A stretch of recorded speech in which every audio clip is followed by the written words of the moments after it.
welcome back to BnB Anime. I am Blue, and today I am here with the very frightened, hopefully, because we were discussing horrors this month. Brad, how are you doing today, Brad? I'm very frightened, not because of this anime, but because of Visage. I've been streaming Visage here lately. It's been a time. Ah. Had tiny ghost child scare the absolute shit out of me. Are you good, fam? I'm good, just coughing up a storm. Okay, yeah, I feel that. I Yeah. feel that to no end.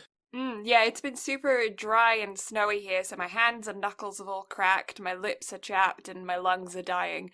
Because, Canadian weather.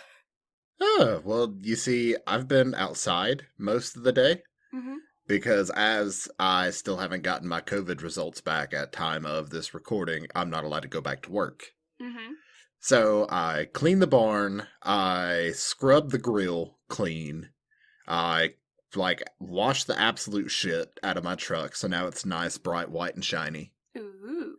So yeah, that's essentially all I've been today. So it was damp, but it was warm, so it was nice. Nice.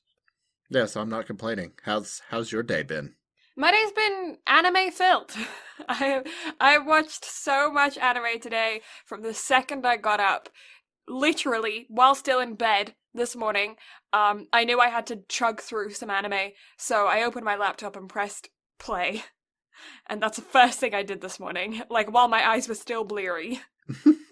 And I've just been watching anime until literally like 5 minutes ago. So yeah, I've been a couch potato all day. I have been tucked up under blankets with a hot water bottle, constant stream of cups of coffee, and yeah, sitting inside while it's been snowing outside, just watching all of the anime. See, I feel like I could have went for all the coffee, but as I am out of coffee and out of groceries at the moment, outside of what Mountain Dew Zeros and waters I have in the fridge, Mm-hmm. it's been a time today. A whole time. I need my results to come back negative tomorrow, so that way I can go grocery shopping. Groceries! Because if not, I'm gonna have to give, like, Apple Pay, Walker, and Bree some money so they can go get me some fucking groceries. Yeah. I need shit that I can cook, but I can't cook in the house, so I need shit that I can put on the grill. Which, thankfully, aluminum cans I can put on the grill, and Yeah. meat I could put on the grill, so I'm fine. I just need shit that I can actually put on the grill. Yeah. I could probably use more propane too, but that's for future me to worry about. Yeah. Well, it's a good thing that you live in a you can grill all round kind of climate. Yeah, that is very true. But also, I just got in a plethora of cloak hoodies, including my new Pride cloak hoodie, which is nice. Ooh. Yeah.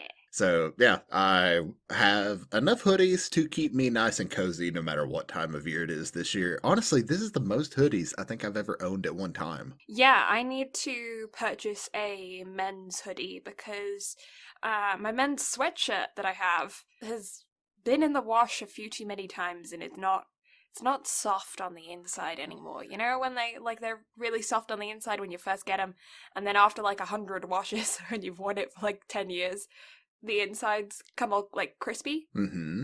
Quispy. Yeah, it's got crispy insides now, and I'm like, and I love wearing men's hoodies and sweatshirts and stuff Mm-hmm. because they're so much wider in the body, and Mhm. the sleeves are longer, and so it's like they're the same length, but the sleeves are longer, and I appreciate Hmm. that as a tall person because all of my like long sleeves that are designed for females are too short. They're fine in the torso, they're just too short in the sleeves. So, question for Yeah. you. Mhm. Would you rather have a... Because I think Cloak's next drop is going to be a gaming type drop. Ooh. So, would you rather have a Cloak hoodie or have me bombard the shit out of you with bits for your birthday? Oh god. I'll give you the choice this year. I don't know. I honestly don't know. What? I don't do presents. I don't care because you, of all people, should know I've had shit planned all year for your birthday. However, I'm willing to change those plans if you would rather have one of the most comfortable hoodies that I've ever put on. And especially since it's gaming related, I figured it would suit you extremely well. Oh god. I No clue. Oh, I completely distracting you tangent. I was thinking the other day that because recently in the city and town that I have been living in, a whole bunch of murals have been popping up all over the walls in like downtown on like Main Street and stuff, where they've obviously hired some artists to come around and do some like it's not so bad kind of murals, you know? So, legal graffiti. Legal graffiti, exactly.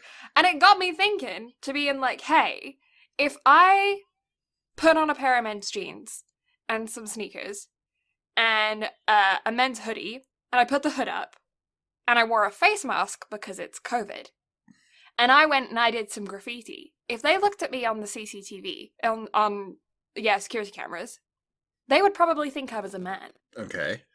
Because I'm very not curvy. And I'm tall. Like I'm 5'9", nearly 5'10", which is above average height for a man. Because I think average height for a man is like 5'8". I need you to stop breaking the meta here, okay? You're Sorry, 5'2". I'm 5'2". Yeah, see, there you go. You stop destroying my meta that I'm building. Sorry. No, but I was thinking that. I was like, they probably just think I was like a skinny dude. I mean, I'll tell you what. You're allowed to do that if you put the BnB anime logo on the wall. No, because then they're going to know who did it. But mate, free advertisement. Well, you see, here's the thing, though. No one has to know that it was you. Because obviously, I'm a 6'4", very burly man that's stuck in the U.S. because of COVID. Mm-hmm. So therefore, it's not me. Okay. You're a woman, so therefore, it's not you. Yeah, but no, that's not how that works. But that is how that works. You just said they wouldn't know it was you. You would just look like a skinny dude. I practically am a skinny dude at this point. Mate. So listen, about this logo for free advertisement. Oh, God. I was just thinking about it, though. It came into my head, and I was like, I wonder if I could get away with that. Not that I'm saying that you should do crimes, but I think I could get away with it. Incognito crimes. Don't do crimes, kids. Well, if there are children listening to this, why are you here? I was going to say, this is for mature audiences only. Viewer discretion is advised. It's not like there's not a giant E that, depending on the platform you're looking at it on, is either gray or red, saying this shit is explicit for a reason. Mm-hmm. Now, granted, a lot of that is because we choose it to say explicit, because we don't want to false advertise what we do here. I obviously can't go a sentence without throwing some sort of explicit out. Yeah. And I'm British. But you see... Uh-huh. You don't cuss anywhere near as much as I do. No, I know I don't. I used to swear like an absolute fucking sailor. But then I emigrated to Canada. And Canadians don't swear. They like to think that they swear, but they don't swear.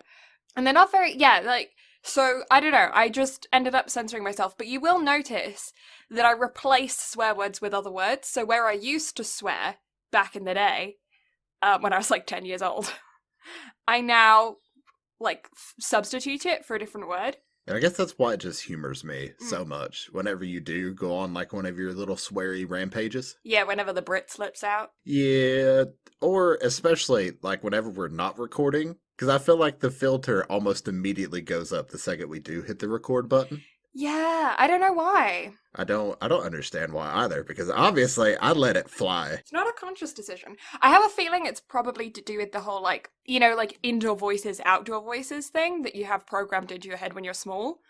I have a feeling it's probably something to do with that. It's like when you're talking to people that aren't, in your close circle, you kind of put on you put on, a fake version of yourself, because it is still you. It's just a presentable version of you. It's like a very toned down version of yourself. I get that, because that's how I am with a lot of my family. I'm very subdued and whatnot, but around Walker and Bree, I de-censor myself quite a bit more. Yeah. And then if you hear Tyree and I talk to one another, you would think we hated one another. And yet that man is literally me. Yeah. That's my best friend. just, we are literally the same person. Yeah, well, I'm the same way with the twins. Like, if you went through any of our text conversations, you would genuinely think we were constantly arguing because we never call each other by each other's names. It's always just like, bitch. Just constantly. That's just how we affectionately refer to each other. I call my, like, this is going to sound really bad to North Americans specifically, because you guys have a very different dynamic with your parents than I feel like we do in the UK. Because I call my mom bitch all the time. I call my dad fucker and like all this kinds of stuff because they know that I don't mean it seriously. They know that I mean it affectionately. And so my parents call us the same way. Like my dad has a very unfortunate nickname for me that is one that he still uses. My dad has a running joke that I'm not kidding. This joke has probably lasted over a decade of him telling me that I was born in Romania and I was adopted. Like like you ask him if I'm his kid and he will say, no, I'm adopted. I am the spitting image of my father. Like I look so much like him. It's not even funny. Random people on the street will come up to me and start talking to me, and then I realize halfway through the conversation, because I'm going through my head being like, just be polite, you'll figure out who they are eventually, you'll know them, and then halfway through the conversation, like, they let me know, oh yeah, I'm one of your dad's clients, I just put 2 and 2 together because you're English and you look like him. And I was like, how did you know me? Like, why did you just come up and start? But it's because I look so much like him, but he refuses to admit it. You ask him, I was born in Romania, I'm adopted. I look like neither of my parents. Yeah. So I can get mistaken for no one. Actually, it's weird. I get mistaken as Walker's dad, my Uncle Brian. I get mistaken as his kid more than I do either of my own parents' kids. Like somebody at work the other day was just like, you must be a Garen. And I was like, yes. How did you know? How did you know? Yeah, I don't look very much like my mum at all. I look very much like my dad, though. My brother looks like my mum. I think that's usually how the dynamics go. Like the opposite sex will take after one another more, especially if there are multiple siblings. Yeah. I don't know why. That's just kind of how it happens.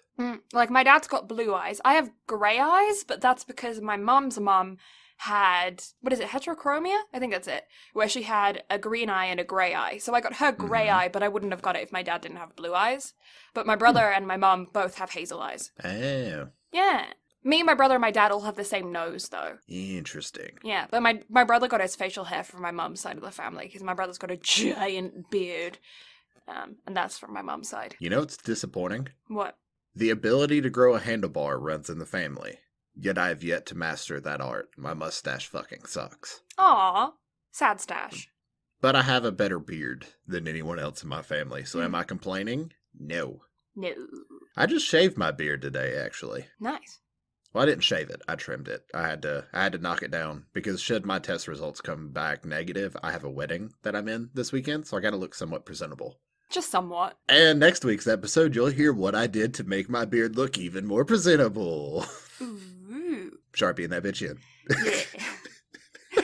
Yeah, no, my brother is from my mom's side of the family. I'm from my dad's. And then going back to what we were talking about earlier with, like, as far as, like, who we swear with and whatnot, I call my boss at work a bitch.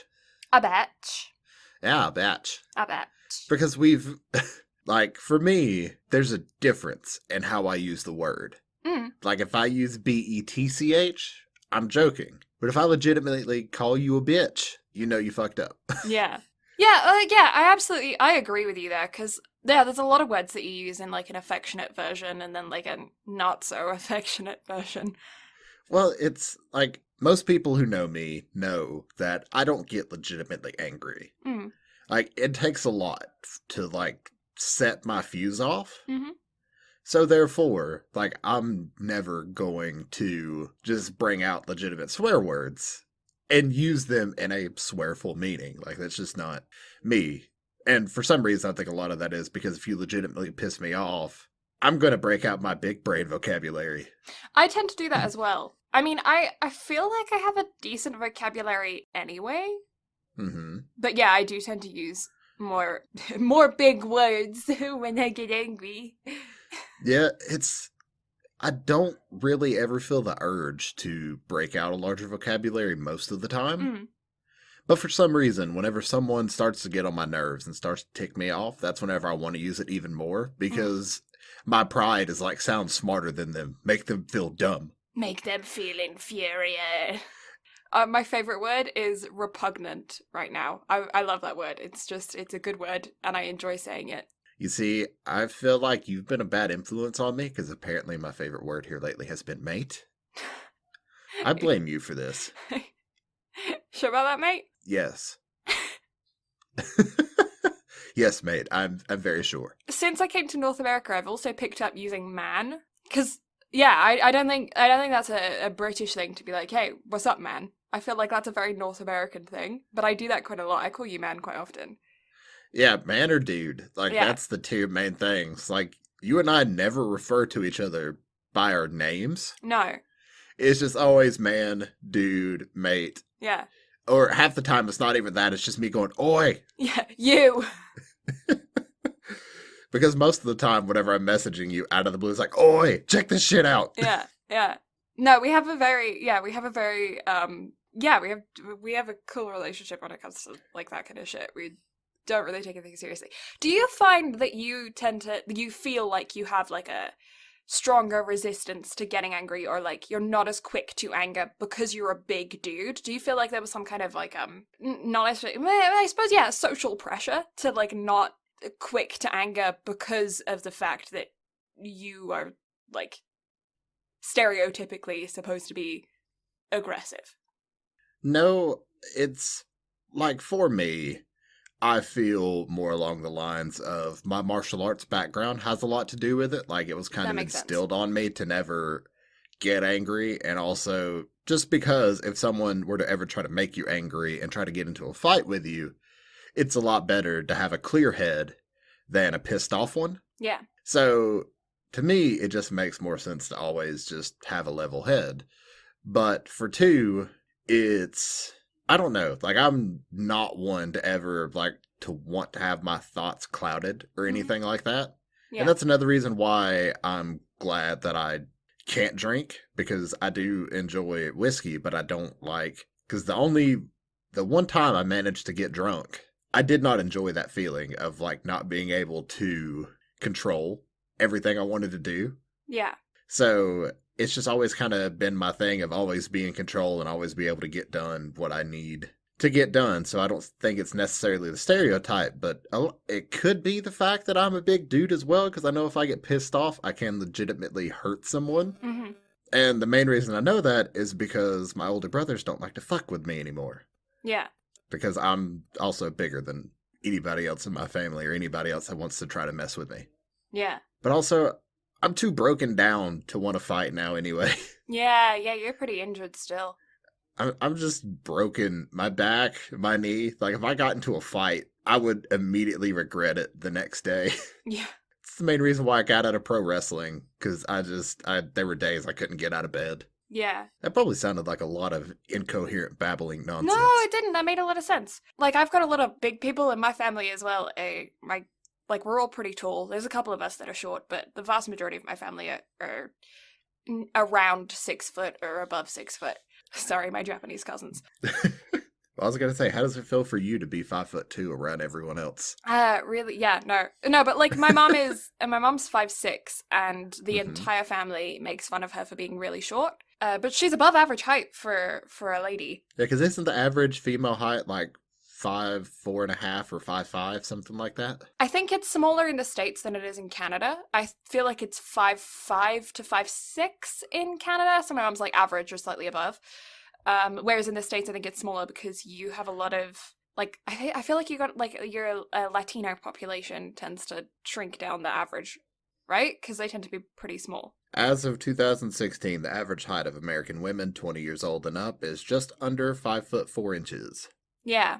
But I feel like a lot of that's going to start changing here in the US because a lot of the added stuff to meat and whatnot, I feel like has really affected the way growth and whatnot has happened in our country, because I feel like especially male height has drastically went up in the US, and it's the same with females as well. Really interesting. Like a lot of the women that I know around my age and whatnot are like 5'6", 5'7", if not taller. That's interesting. So I feel like that's going up. I do know that countries with high dairy and fish diets, Scandinavia, for instance, Mm-hmm. the country of Scandinavia. No, but like Scandinavia, for instance, they have a high dairy, they have a high fish diet in general. Generalization here, making generalizations. So good for society. Oh, we love those assumptions and generalizations. But they tend to be really tall in average population. Mm-hmm. So maybe that's another thing as well. Is I don't know if you guys have been increasing your. I don't know what would it be in the dairy and fish that would create that height difference. I think it's like steroids and whatnot that are fed to like the chicken and beef here. Mm. I feel like that probably has a lot to do with it because a lot of the meat and whatnot here is packed full of that stuff, I guess, just to increase the growth rate of the animals, just to kind of keep up with the population we have here. Mm-hmm. Because that, of course, is how you're going to have a lot more cheaper meat versus the organic farm raised stuff is expensive as all hell. Yeah. Now, granted, that's more or less the kind of stuff that I buy now. Like, I would much prefer to pay the extra for the Organic free range, yeah. yeah, like for the more humane, I guess, way to look at it. Mm-hmm. But also, as I've grown older and as I worked with a butcher and everything else, it kind of dawned on me, hey, it's more expensive, but it's better quality shit. Yeah. So I like to be a picky bitch when it comes to my meat. Like, do not ever go to the grocery store with me whenever I'm picking out steaks. We'll be there in a minute. Yeah. No, like I fully understand that because it's the biggest reason why I'm a vegetarian is that I really, really, really despise the meat industry. Mm-hmm. And the factory produced meat. I think it's horrific, and the amount. It's not just the inhumane ways that the animals are kept and killed, and the steroids and drugs and everything is pumped into the meat. It's also the amount of waste that occurs because of that, and because of the way that they're set up, and just like the fact that they have to be so efficient. I understand that our population is so large that you have to have a quick turnover just to be able to feed the population. But I feel like we have the technology to be able to to have other options. We're just not choosing those other options because we have one that is currently working, right? So why would you change what's broken, what's not broken? But like it is broken, but we're reliant on it, right? Mm-hmm. And that's like my big thing is that I don't like that. So that's why I'm a vegetarian. But like also, like I completely get like local hunters, local butchers, free range, organic, people keeping chickens, like all of that kind of stuff. Like I get that. Like I grew up in the gardens of England. My grandma was born on a farm. Like my granddad kept rabbits and all of that kind of stuff, and he slaughtered them himself. And like I understand it. I've seen it. It's not something that's foreign to me. So I feel like if the meat industry gets its shit together, or I end up being in an area where there are a lot of local farmers and I can like invest in that, then I might go back to eating meat depending on that circumstance. But right now, I don't need to eat meat to survive and be healthy, and I don't need to like kill any animals to be fine. So that's kind of my option. But like, I'm also not going to judge you for doing what you do because it's your body, right? Mm-hmm. And that's kind of where I'm at with it as well. Like vegetarians, vegans, like if you're happy doing whatever it is that you're doing and you're getting the nutrients and everything else that you need, be my guest. I will not judge anyone for being healthy and doing whatever it is that they need to do. Because it's your choice. Like as long as you're not putting yourself or those around you in jeopardy, how can I bitch and complain about that? Yeah. Yeah. Well, it's like I have a good friend that tried to go vegetarian, but her body can't consume plant iron the same way that she can consume animal iron. Her body just doesn't absorb it properly. So she has a really, really hard time and ended up anemic and had to go back to eating meat just because her body couldn't handle it. And it's like we are omnivores, you know, we're like the way that we function is through eating both, so it's not going to be for everybody and it's not going to be healthy for everybody. to be able to do that. But for me, it is. So, Mm-hmm. like, I'm fine. So Yeah. I'm cool with that. I recently heard about this really interesting concept, though, and I think it's one that I'm going to adapt. That's like, I think it's called a flexitarian. Basically, what it means is that if you're a vegetarian or a vegan, and say you go to like a restaurant and you order something that is vegetarian or vegan off of the menu, and there's a miscommunication with like the waitress or the kitchen, or something happens, and they present to you food that is not vegan or vegetarian.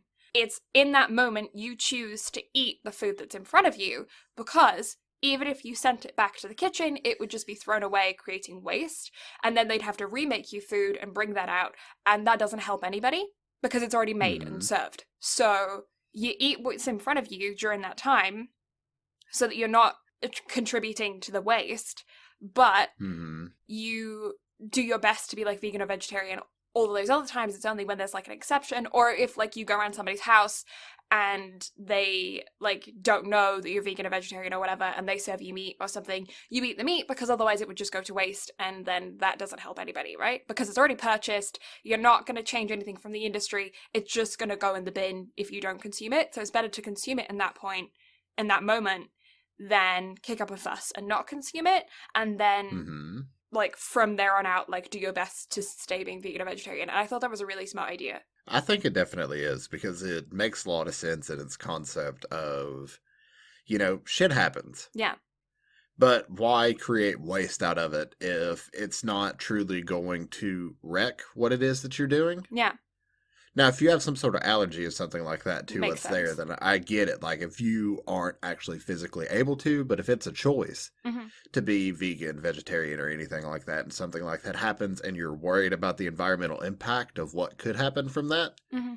it makes sense. Like, that's actually a really interesting concept Yeah. on that. Yeah, well, because, like, I mean, I think anybody that's been vegan or vegetarian for any amount of time, or anybody that's had an allergy and has to have specific food requirements for any amount of time, will be able to tell you that life happens.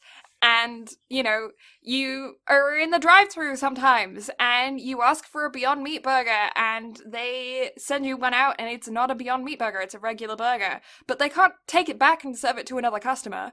So it's just going to go in the bin, and you're going to have to get another burger. Mm-hmm. So, why not just consume it? I mean, I also understand that if you haven't eaten meat for a very long time and then you eat meat, you might end up with a bad stomach. So that also does depend on just how resilient your body is, because Mm-hmm. sometimes when you don't eat one thing for a really long time and then you eat it again, it doesn't agree with your tummy. So again, it's like personal. You have to adapt everything to yourself. Mm-hmm. But yeah, I think that's something that I'm gonna start picking up on.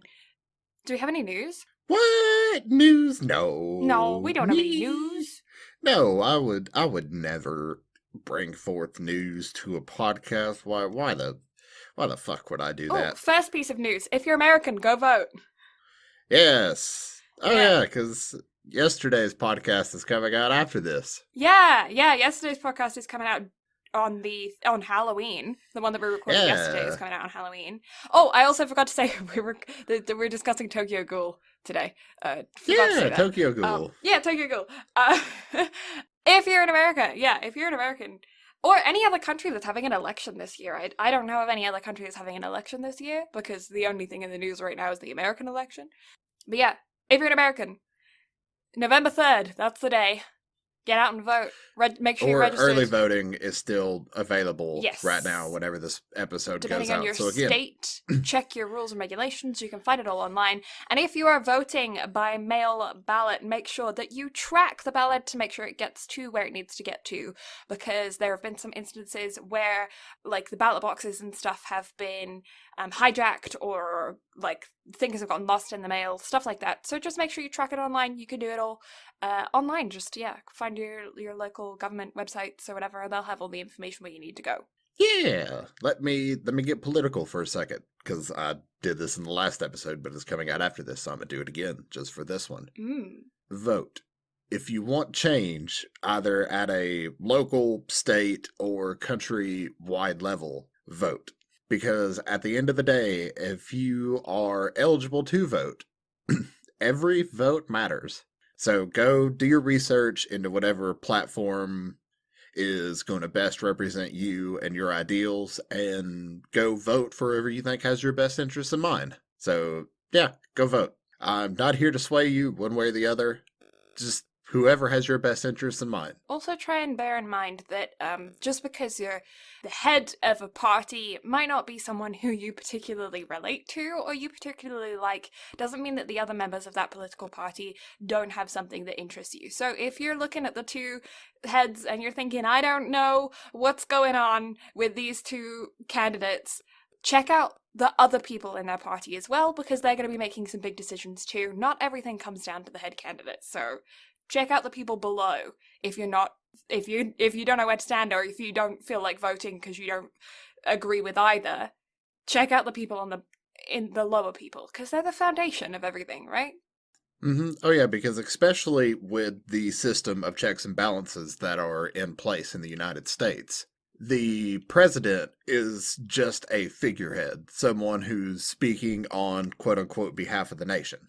Whereas your state government, so your congressmen and women, your senators, and your House of Representatives, those are the people that actually, for the most part, pass the laws and have a major say in what happens within the government. So do not just vote for the two main candidates for the election. Do your research for your local House of Representatives and senators as well, because that is also going to have a major effect on not only just a state level, but also the laws that get passed within the country as well. So do your research. Go, put some thought into it. And again, just whoever you think is going to have your best interests in mind, go vote. Exactly. And make sure you mask up and sanitize if you're going out on November 3rd. Yeah. Okay. Moving on from that. News. Do we want to start with good news or the low point of the news? Oh, let's get low point, and then we can end off on a high. Konomi Suzuki, the artist who made the OPs for ReZero, is undergoing vocal surgery. Oh, well, best of luck. So she is going to be out for a couple of months. Yeah, best of luck to her. I hope that everything goes swimmingly. Hopefully so. We wish her all the best, all the positive vibes, all that fun stuff. Yeah, send in those good vibes. But she is slated to again start performing again at the end of January. I think there's an anime convention or something coming up that she's slated to perform at that she said she should be healthy for. That's pretty chill. I feel like an anime convention, she's not going to have to do a full set. Like, that should be pretty chill. Yeah, so that should be fine. Good way to ease in. Next piece of news. Kojima Productions has officially confirmed that it is working on a new project. Ooh. So, for those who are unaware, I am a massive fan of Hideo Kojima. The Metal Gear Solid series is one of my favorite game franchises of all time. Metal Gear Solid 3 sits as my second favorite game of all time. It is just a masterful franchise, and Kojima in the tactical espionage stealth game setup, guy's kind of a genius. And with the ending of the Metal Gear Solid series, at least from the perspective of Metal Gear Solid 5, whenever Kojima and Konami had it split, Kojima went off to form his own video game company to where he could actually have the creative freedom and direction that he wanted with the stuff that he was making. And so with the success of what Death Stranding was, it was just a matter of time until we got confirmation of what the new game is, or confirmation of a new game being made. And the rumor mill suggests that it's going to be a horror game. Ooh. And I'm excited. Yeah. Because if it is, I'm going to play the shit out of it. Yeah. Because it's like, as one of the minds behind PT, which was going to be the next Silent Hill game, and the man who is a massive fan of horror films themselves, I feel like Kojima can craft something that could be one of, if not the best horror games of all time. So I'm excited to see what comes out of, or to see what becomes of it. And so even if we're waiting 3, 4, 5 years, I don't care. Like, I'm very excited to see what it becomes. Yeah, that is super exciting. Yeah. Next piece of news. I messaged Blue about this beforehand because I did not know this existed. But Kyoto Animation actually has an archery anime called, I think, Sarun, Okay. and it's getting a film. So I just picked this out for the news because it's Kyoto Animation. Oh, I've seen it! This is the one that I was trying to talk to you about! This is the one that I said! Do you remember I said that there was an archery anime and we couldn't find it anywhere? Is that it? Yes, it's this one! It's Sirene! Mate! Yeah! So what I'm hearing is that you had actually seen something that was Kyoto Animation before we covered Violet Evergarden. I had! I didn't even know that I had! It's really good! So can we just reschedule something from Sports Month and cover that? We can't find it anywhere. Same with Baby Steps. I don't think we actually looked it up because you couldn't think of the name of it. Mate, it's on Crunchy. Is it? Yes. Either way, I've already watched it. It's good. I feel like with it being Kyoto Animation, we have to actually watch it at some point because that's obviously going to be a masterpiece as far as visuals go. Is it? Yeah, I feel like. It came out in 2018, so it was coming out around the time as Violet Evergarden. So obviously it's the same animation team. It's very emotion heavy. Same lines as Violet Evergarden with the way that it tries to make you feel things. Mm-hmm. There's no creepy perverts, so that's great. I remember enjoying it. I can't say it's really good because I didn't review it at the time. I just watched it for fun. I didn't dissect it to figure out how I really feel about it, but I remember enjoying watching it. Let's just pencil that in for January then. Okay, January. When's the movie coming out? I did not look into it. With it just getting announced? Sometime next year. Either late 2021 or early 2022? Yeah. Well, that's exciting. We will definitely have to review the movie as soon as it comes out then. Yeah! Yeah! Such excite! Sirene! Yeah. Now, you know what's even more exciting? Mm-hmm. This past weekend, a certain film opened up in theaters in Japan. Yeah. Do you know what it was? Why am I thinking that it's that? Demon Slayer. Ooh! And here's the reason why it's in the news. Okay. It topped the global charts for this past weekend. Not just nationally in Japan, but the global charts. Not only did it top the global charts, it topped Japan's #1 opening weekend film. Blew it out of the water by 300%. Jeez. The biggest opening weekend a film has ever had in Japan was Frozen 2, with a total of, I think, 1.8 billion yen. Demon Slayer, in its opening weekend, did 4.6 billion yen. Oh. So. Or about 44 to $46 million. Jeez. So what you're telling me is that in 2 weeks' time we need to be checking out those COVID numbers. Yeah, because here's what came out about how Japan was handling this film. Right. For Demon Slayer, and I actually would have covered this on the news had we recorded last week, Japan lifted all of its movie theater restrictions just for that film. So theaters could seat at 100% capacity. Now, people still couldn't eat in the theaters, but they could have drinks. Oh. Why would they do that? I mean, I understand why they would do that. It makes them a shit ton of money, and they lost a shit ton of money when the Olympics was cancelled. But still. Well, Japan had fully lifted the restrictions or seating restrictions in theaters, but they had not reinstated drinks or eating in theaters. But they had lifted seating restrictions. Just as long as you wore a face mask, you could fill up theaters.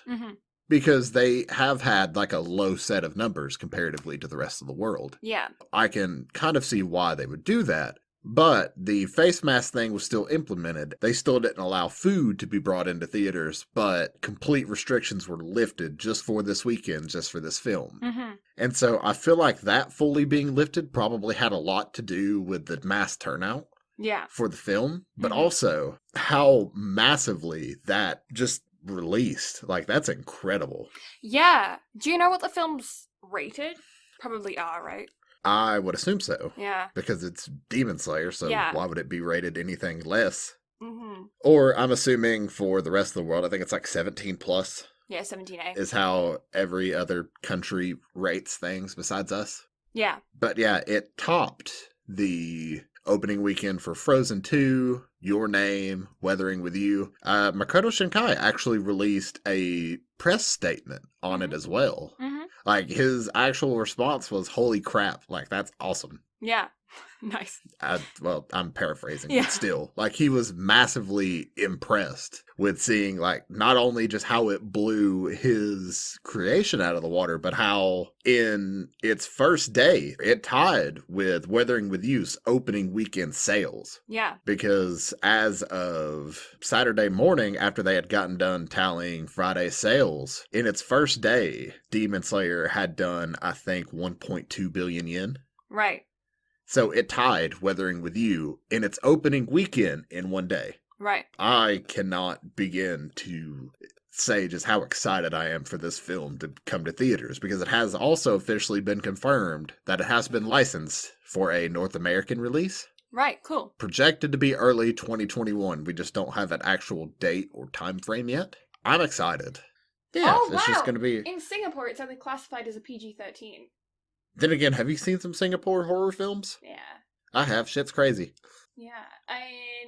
It looks like in like Malaysia, it's being released on the 4th of February 2021. In Vietnam, the 9th of January. Singapore, it's being released on the 3rd of December. Oh no, they've got 2 releases in Singapore. They've got an NC-16 screening, which is being released on the 19th of November, and then a little bit later, on the 3rd of December, they've got a PG-13 screening. Huh. Yeah, so they must have, like, censored it or something to then have a double release. And that's why it's taking a longer amount of time, because I'm assuming they're going to censor it. Interesting. But yeah, I'm excited, because being an avid Demon Slayer fan and literally having bought every manga volume to date. It is just making me laugh, though, that they have, So, they change the title of movies depending on where they release them? Uh-huh. In the UK and America, it's Demon Slayer the movie, Mugen Train. In Canada, English title, because Canada is bilingual, French and English. It's in Japanese, Kimetsu no Yaiba, the movie, Mugen Train. So we get the Japanese. And then in Australia, they took out the movie, and Train is also in Japanese. So it's Kimetsu no Yaiba, Mugen Risha Hen, which is the original title. So in Australia, they're releasing it under the original title. In Canada, they're adding in the movie and changing Train to English. In the UK and the US, they changed the title completely to English. Well, it's weird, because the title in the US for the actual anime is Demon Slayer Kimetsu no Yaiba, so we get both. You get the redundancy. Yeah. Yeah, and I don't understand the purpose of that. Like, you either call it Demon Slayer or you call it Kimetsu no Yaiba. Yeah. It's like when people say, can I have a chai tea? It's like chai is Hindi for tea. Maybe it's just its own special kind of tea. It's can I have a tea? Chai is tea. But it's also weird, because I guess a lot of it, too, determines on who you're speaking with as well.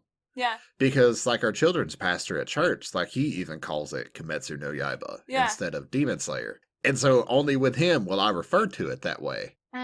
Or it depends on, like, if somebody is having issues, like, trying to remember the name of it. Just because there's a lot of fucking anime that have demon in the name. Yeah. So if somebody's having trouble spitting it out, I'm like, Kimetsu no Yaiba? Yeah. And then you just see light bulb just click. But it's like, I say Shokugeki no Sama instead of Food Wars. And then I just say, Shokugeki. Shokugeki!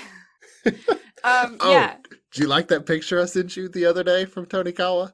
Oh, yeah. Is that not amazing? Speaking of pictures, okay, whilst we were watching Tokyo Ghoul, whilst I was watching Tokyo Ghoul, there's a character in there that reminded me instantly of Lilo and Stitch. And so I sent a comparison. I went and found pictures of the two of them online, put them in an app to make them side by side, and then sent it to Brad, and yeah. So it was, Jason. Why am I having trouble? And yeah, Jason, but it's Jumba? Yeah, from Lilo and Stitch. The second he appeared on screen. Blue sent it to me, and I was like, you know what? Same energy. I get it. The second he appeared on screen, my brain just went, Lilo and Stitch. You see, it's weird, because the second I saw him, I was like, walking copyright infringement. Oh, God, yeah. Yeah. Anyway. It's literally Jason Voorhees. Like, it's just... That's the reference. Walking copyright infringement. So, any more news? That's it. That's it. That's it for the That's all news. I So, have. in that case, because we're already an hour into this, we've just been chatting away. We have, Mm. but we well knew that going into this. Yeah, we did. We're on that energy today. Just a little bit. Just a little bit. So let me give you some backstory. No, wait, we gotta do background first and then backstory. I'm getting all out of sorts. You are trying to get way ahead of yourself. I'm getting way ahead of myself. So do we have? But I guess you're just. What? I guess you're just excited to talk about it. I am excited to talk about it. Like, I really enjoyed it. I really enjoyed it. Spoilers. My opinion on this. I had fun. This is a good time. Well, yeah. No, I'm gonna say it was a good time. It's not a good time, but it was a good time.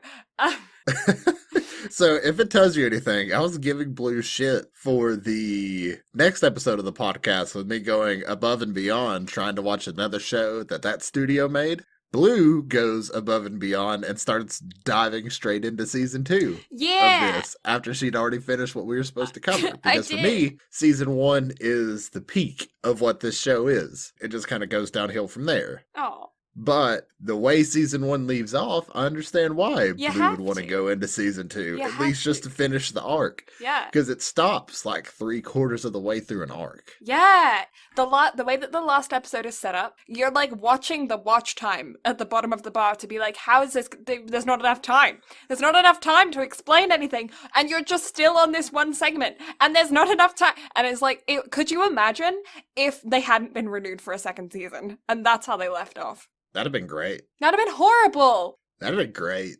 Nah. Just the outcry from that would have been great. I mean, it would have been intense. But no, but I mean, honestly though, just because of how it ends, if the show ended there, I would be pleased. Yeah. Because it's a badass ending. It is a badass just for ending. a season. But and we'll get into it whenever we actually discuss it. But that ending is one of my favorite turns in anime of all time. Yeah, it's because you're watching the show and you like everybody who's been in the anime circle for like 5 minutes knows Kaneki, like that, you know the image of him, right? So you're watching the show and the whole time you're waiting for it, right? And I'm trying to be vague so that people who don't know what I'm talking about still don't know what I'm talking about. But yeah, you're waiting for the thing to happen the whole time you're watching it, and it takes so long, but it's so good, and it's so such a I 100% understand why so many people cosplay as him at like anime conventions. 100% understand. Yeah, now it makes sense because Tokyo Ghoul, at least the first season, people are still really fond of the second season as well. For me, I feel like it just doesn't reach the heights of the first season. And that's just my opinion. And a lot of that has to do with how far they strayed from the manga. And you can kind of feel that. You can even kind of feel that in the first season with how rushed some of this stuff feels. It's an anime adaptation. So what are you going to do? It's just typically what happens. But I will say that last arc for season 1 and even going into season 2 could have been an entire season's worth of stuff. Yeah. Like so much shit happens. That last episode or the last 2 episodes could have been 6 or 7. Yeah. If they wanted to drag it out that much. The last episode, not much happens in the sense that, I don't know, we're getting way ahead of ourselves. I don't want to say anything because I don't want to spoil anything. But just so you know, if you haven't watched it, highly recommend. Super good. Love it. If you like the thriller, the action, the drama, kind of horror as these kinds of animes tend to be. Like, it's not scary, but it's really good. Absolutely recommend. Already jumping ship on that. If you haven't seen it, go watch it. It's good. I don't have anything to add to that, because at this point, if you are an avid anime watcher, you will have heard of Tokyo Ghoul. Yeah. If this is your first time hearing about it, you're in for a treat, because it's one of the most beloved franchises or newer franchises of anime. Yeah. Like, most big anime fans have at least heard of it, or like Blue said, have seen Kaneki just white-haired, fully decked out. So also, if you know, you know. If you don't know, I want go his look. mask for COVID. Right? Yeah, like I want to figure out how to get that. I'm gonna figure out I how think to make it's a that. thing. Yeah. Like, I think you can legitimately get that, with or without the eye patch. I want to get one of the ones where it's just like the face mask, like the casual COVID ones, and then I want to figure out how to like make one because like I really like the zip under the chin to be able to keep it so it's always face shaped. Mm-hmm. Like so it's not like a flat mask that's wrapped around his head, like it's face shaped, and then he has the zip under the chin, and like those details. I really want to figure out. I want to make that. Like I want to build one of those. That would be so fucking cool.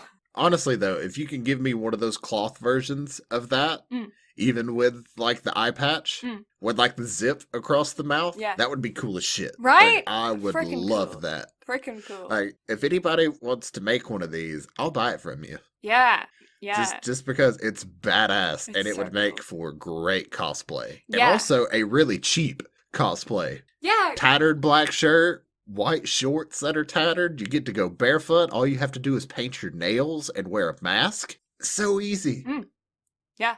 Just really cheap cosplay. Really cheap cosplay. I get it. I fully get it. Anyway, background. Who did this thing? Who made it? The manga was written by Shui Ishida. It ran in the weekly Young Jump magazine, which I really hope doesn't mean it's written for kids, because this shit is not for kids. Not for kids. Actually, let me look up a background on it just to see. Weekly Young Jump launched in 1970s. Weekly Japanese various Jump. Maybe it means young adult. I don't know. Many of the featured series are known to contain heavy violence and a fair amount of sexual content. So young adult.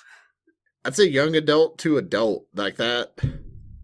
I don't feel like that should have the name young as part of it. Like, it could have just been in Shonen Jump, for that matter. Unless it's directly marketed to young adults and adults, whereas Shonen Jump, if you know anything about anime, you know what Shonen Jump is. Like, I remember having, like, full Shonen Jump volumes as a kid. Like, I wish I still had those. Because at this point, I'm sure they'd be worth money. But the Shonen Jump volumes were badass, because they were, like, giant fucking magazines with, like, chapters of manga. So cool. Yeah. I never had that growing up. Missed out. No, I had... That's okay. Now you get to experience everything with the age of the internet. You can read or find anything that you want to look for. By the way, have you had any more Matrix of the Library come out? Not that I know of. I haven't actually been to the bookstore in a while. And I haven't checked online. I'm gonna look. It's volume 4, I think I want. Then while she's doing that, the original run of the manga ran from September 8th, 2011 to September 18th. Of 2014 for a total of 14 volumes, which at this point, that's a shit ton of volumes to come out in 3 fucking years. Apparently it's already released, but it's not in Canada yet. Go find it online, mate. You know. And although I don't condone pirating, go find it online. Go find it online. No, I definitely want to purchase. I'll have to see if there's a copy in the UK that I can get shipped. You can do it. I can do it. I can do it.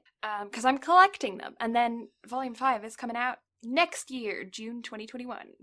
I wonder if any more SAO Progressive has come out, because I need to purchase that and read it. Because I've had, like, every volume to date pre-ordered on my phone. Because it's so good. If you like SAO, fuck SAO, read SAO Progressive. Or SAO Abridged. Abridged. I really want to send you the first episode on YouTube just to watch it. It's 8 minutes. It's worth it. So good. And anyway, the anime was directed by Shuhei Morita. And I'm sitting here scrolling to see if he has worked on anything else that is noticeable. Just looks like Tokyo Ghoul and Tokyo Ghoul Root, which is Tokyo Ghoul Season 2. Yeah, Root A. The name of these seasons are weird, because it's some shows are like Sword Art Online 1, 2, 3, or just Season 2, so on and so forth. Or you have Food Wars, which is the first plate, the second plate, the third plate. Like a course. And then you have this one that's Tokyo Ghoul Root, Tokyo Ghoul Re. It's just weird. Yeah, I personally am not a huge fan, because it means I have to pull up Wikipedia to find out which one came first. I mean, but at this point, you know. That's true. Now that you're watching it, now you know. Yeah. For instance, like, For me, on Crunchyroll, I'm not in areas where it's like certain times, specific animes, you're not allowed to view them in Canada.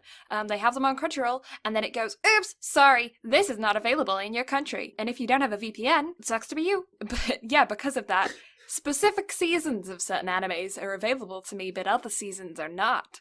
And Tokyo Ghoul is one of them. I got very confused because I didn't know which one. It was all out of sorts, but that's okay. Huh. I just Google it. That is interesting. Yeah.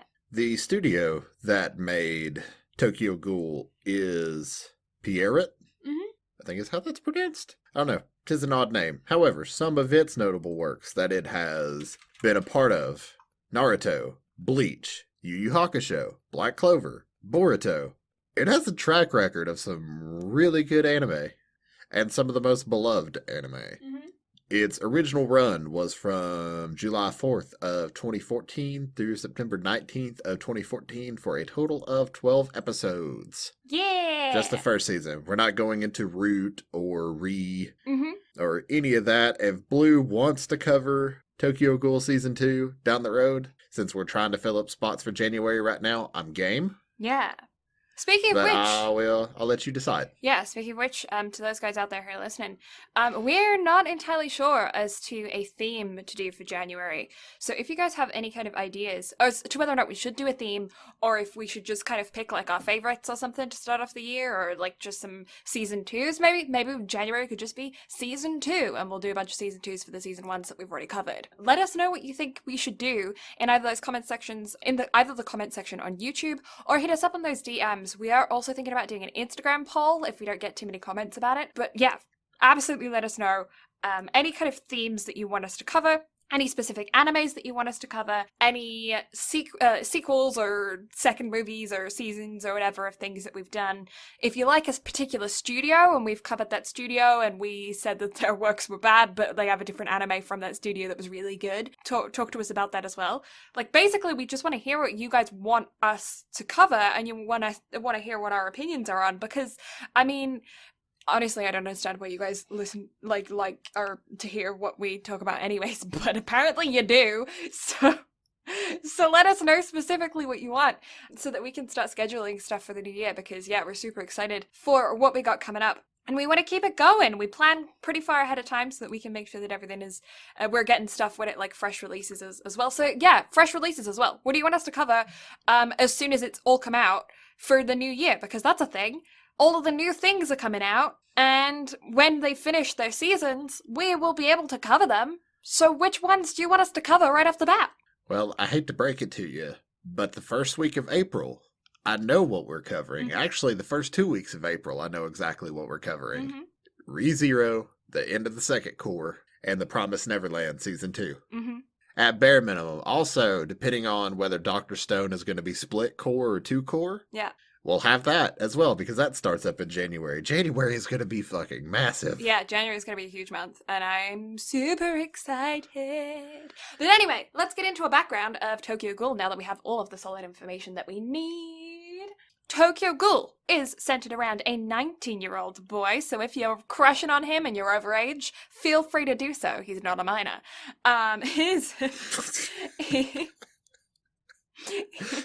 He's Kaneki Ken, and he is a university student. He has a best friend, as people tend to do. Hide. I know, No. right? Yeah. Hide. And they're hanging out in a cafe. Oh, I skipped a bit. Before they're hanging out in a cafe, there's a ghoul attack. Shock. So yeah, opening scenes. No. Right? Yeah. There's a ghoul attack. And this ghoul that is attacking the area is effectively like glutton. You know, like the sin, like glutton. Eats a lot. And everyone's like focused on this. There's a group of people that are like police officers and they're focused on this ghoul, and then there's the humans that are just like living their daily lives, and then there's other ghouls and they're all focused on this ghoul too, and a bunch of stuff happens. No spoilers. Blue is so excited to talk about I'm really this. excited. I enjoyed this anime a lot.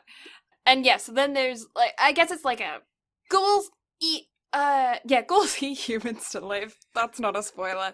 Like, that's happens right off the bat. They eat the humans to live. Humans don't like that. They're Uh-huh. like, no, we are apex predators. You can't eat us. And ghouls are like, we're just ghouls.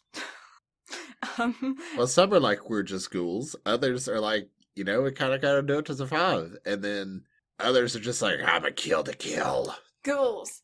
And they're fighting. Ghouls. And yeah, it's about Kaneki and his friends and fighting ghouls and making friends, making enemies. There's big weapons that come out of buttholes. Nah, it comes out of the small of their backs, not It comes out of their buttholes. backs. Um, uh, yeah, it's an action thriller horror. There's no real romance in it. There's no real romance in it. Wait, never mind. Yeah, Sorry, my brain jumped to later Tokyo Ghoul. I think it's Tokyo Ghoul Re. I'm gonna shut the fuck up now. yeah. No real romance in the first season, at least. It's just about Kaneki and his friends and working in a cafe, being a university student, ghouls attacking humans, humans attacking ghouls, everyone being on edge, death, blood, fights, gore. What? No. Yeah, it's really good. It's a good show, but I can't really say much without spoiling something very integral that happens in the first episode. So, before we chuck on the spoiler chicken hats, animation, and more specifically, OP and ED, what did you think? Animation, I thought was really good. I thought it was consistent. I thought that there was a lot of like small details that I really liked that they added in. Just like small things that they kept like it's not like a particularly pretty world, you know? No, it's very dark. Yeah. It definitely But it fits the mood. Oh, it does, for sure. They paid a lot of attention to detail. Yeah, costume design A+. Mm-hmm. Yeah, character design A+. Super good. There's not like very many. Yeah, no, I don't think there's a single character in it that's like dull looking. Everyone has something. If they're important to the story, if they're not just like a background person that's gonna die, they have something that is specifically unique about them as a character. There are so many different characters with really unique features.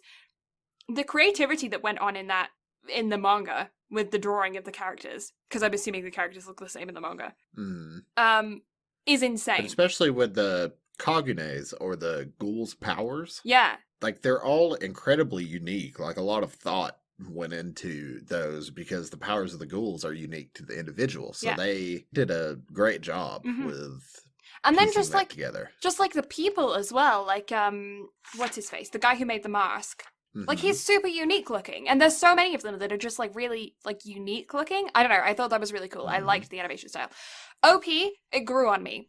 I was talking to Brad about this yesterday when we recorded, because he asked me what my opinion of the OP was. And I said, I, right now, don't really know how I feel about it, one way or the other. But I said, chances are, though, it's going to grow on me, because I've got that feeling that I'm going to like it the more I listen to it.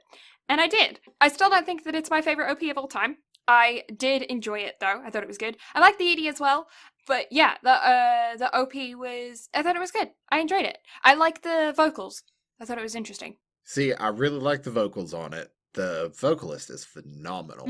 That dude can hit some highs. He can scream. Like, it's so good. And then the animation style on the OP as well is just stunning. Yeah, with like its psychedelic looks, OP, and there is second season OP was a sad face. I can't remember whether it's the OP or the ED, but Glassy Skies. I want to say it's the ED, but I adore that ED to no end. It's so good. But yeah, a lot of detail went into the OP of the anime that if you're the kind of person who usually skips OPs and EDs, you'll miss a lot of it, because a lot of the story in this anime is told in the OP.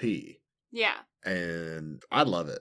Like, the show does a phenomenal job, and I'm excited to get through all this because I am very curious after you review it how you're actually going to sit down and grade it. Yeah.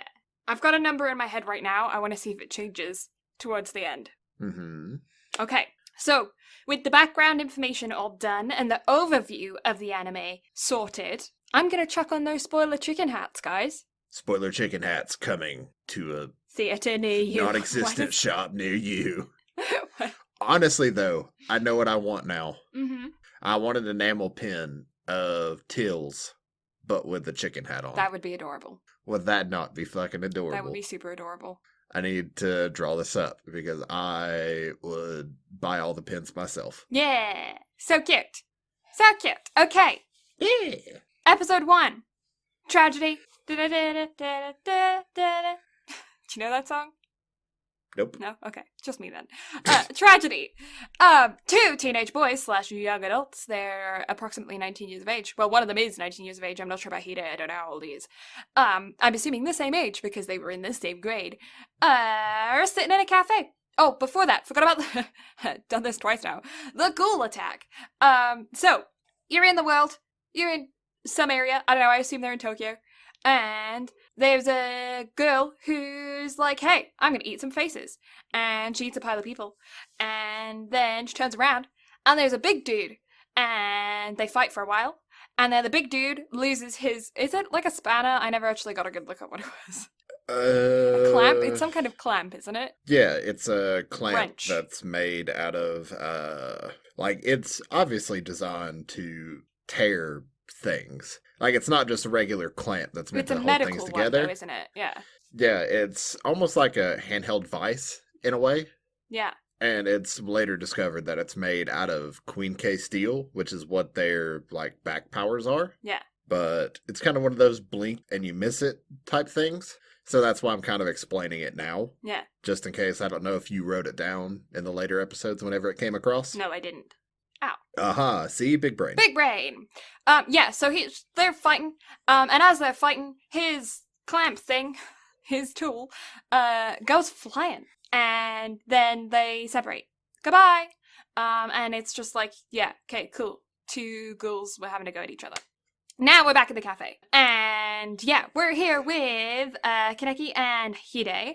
And they're having a good time, being bros, drinking some coffee, talking about girls.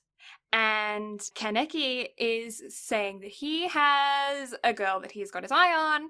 He thinks that she's really cute, and she's a regular of the cafe, and they've been talking a few times, and he's planning on asking her out on a date, and he doesn't really know where to take her, and, yada, yada. And Hide's laughing at him, and ends up being like, hey, is it that waitress over there? And ends up hitting on the waitress, and it's not her. But soon, the girl ends up actually coming into the coffee shop at around that time, and she goes and sits down at a different table, and he's like, good luck, man, and leaves. And she's sitting there with a book, and she starts reading, and Kaneki pulls out his book, and he looks over at her, and the books are written by the same author. Ooh, that's common grounds to hold a conversation on, right?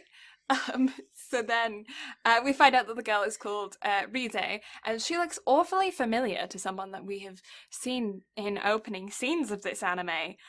Ooh. And they end up going on a date together. And the news is very it's a consistent, same actually with Dead Man Wonderland, which is what we discussed yesterday, but is being released on Halloween.